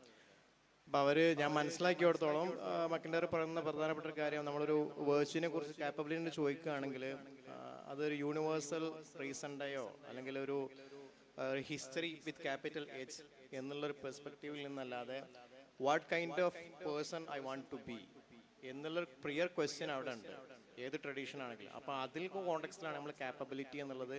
അപ്പം ആ ഒരു ട്രഡീഷൻ്റെ ഇന്റേണൽ ഗുഡ് എന്താണ്, അപ്പം അതിൻ്റെ ഒരു കോണ്ടെക്സ്റ്റിലാണ് കാപ്പബിലിറ്റി എന്നുള്ളത് പലപ്പോഴും ഈ ഒരു അക്കാദമിക് ഡിസ്കഷൻ്റെ ട്രഡീഷൻ്റെ അകത്ത് പലപ്പോഴും ഒരു നിലക്ക് വരുന്നത്. ഞാൻ പറഞ്ഞത് കോയ്സ് ഫൂക്കോ എന്നുള്ള ഫ്രഞ്ച് കോണ്ടിനൽ ഫിലോസഫറിന് അത് ബന്ധമുണ്ട്. പക്ഷേ ഇങ്ങനെ ഒരു ആസ്പെക്ട് കൂടി അതിനുണ്ടെന്ന് പറഞ്ഞിട്ട് ജസ്റ്റ് ഒന്ന്. അപ്പോൾ ഈ ചർച്ച ഇവിടെ നമ്മൾ വൈൻഡപ്പ് ചെയ്യുകയാണ്. ലിബറേറ്റീവ് സബ്മിഷൻ എന്ന് പറയുന്ന ഈ ആശയത്തിലൂടെ നമ്മൾ എത്തിച്ചേരുന്ന ഇതിനെ നമുക്കിങ്ങനെ സംഘടിക്കാം: can a good Muslim become a good artist? അപ്പോൾ എന്താണ് അതിന് ഉത്തരം എന്ന് നമ്മൾ മനസ്സിലാക്കിക്കൊണ്ട് ആ ഒരു രൂപത്തിൽ നമ്മുടെ ഈ ഒരു ഫെസ്റ്റിനെയും അതിൻ്റെ ഒരു സൗന്ദര്യത്തെയും ആവിഷ്കാരത്തെയും ഒക്കെ മനസ്സിലാക്കുകയും പ്രചരിപ്പിക്കുകയും ചെയ്യണം. അതിനുള്ള ഒരു വേദിയാവട്ടെ ഈ ഒരു ഡിസ്കഷൻ എന്ന് മാത്രം ആശിച്ചുകൊണ്ട് ഈ പാനൽ ഇവിടെ സമാപിക്കുന്നു. അസ്സലാമു അലൈക്കും.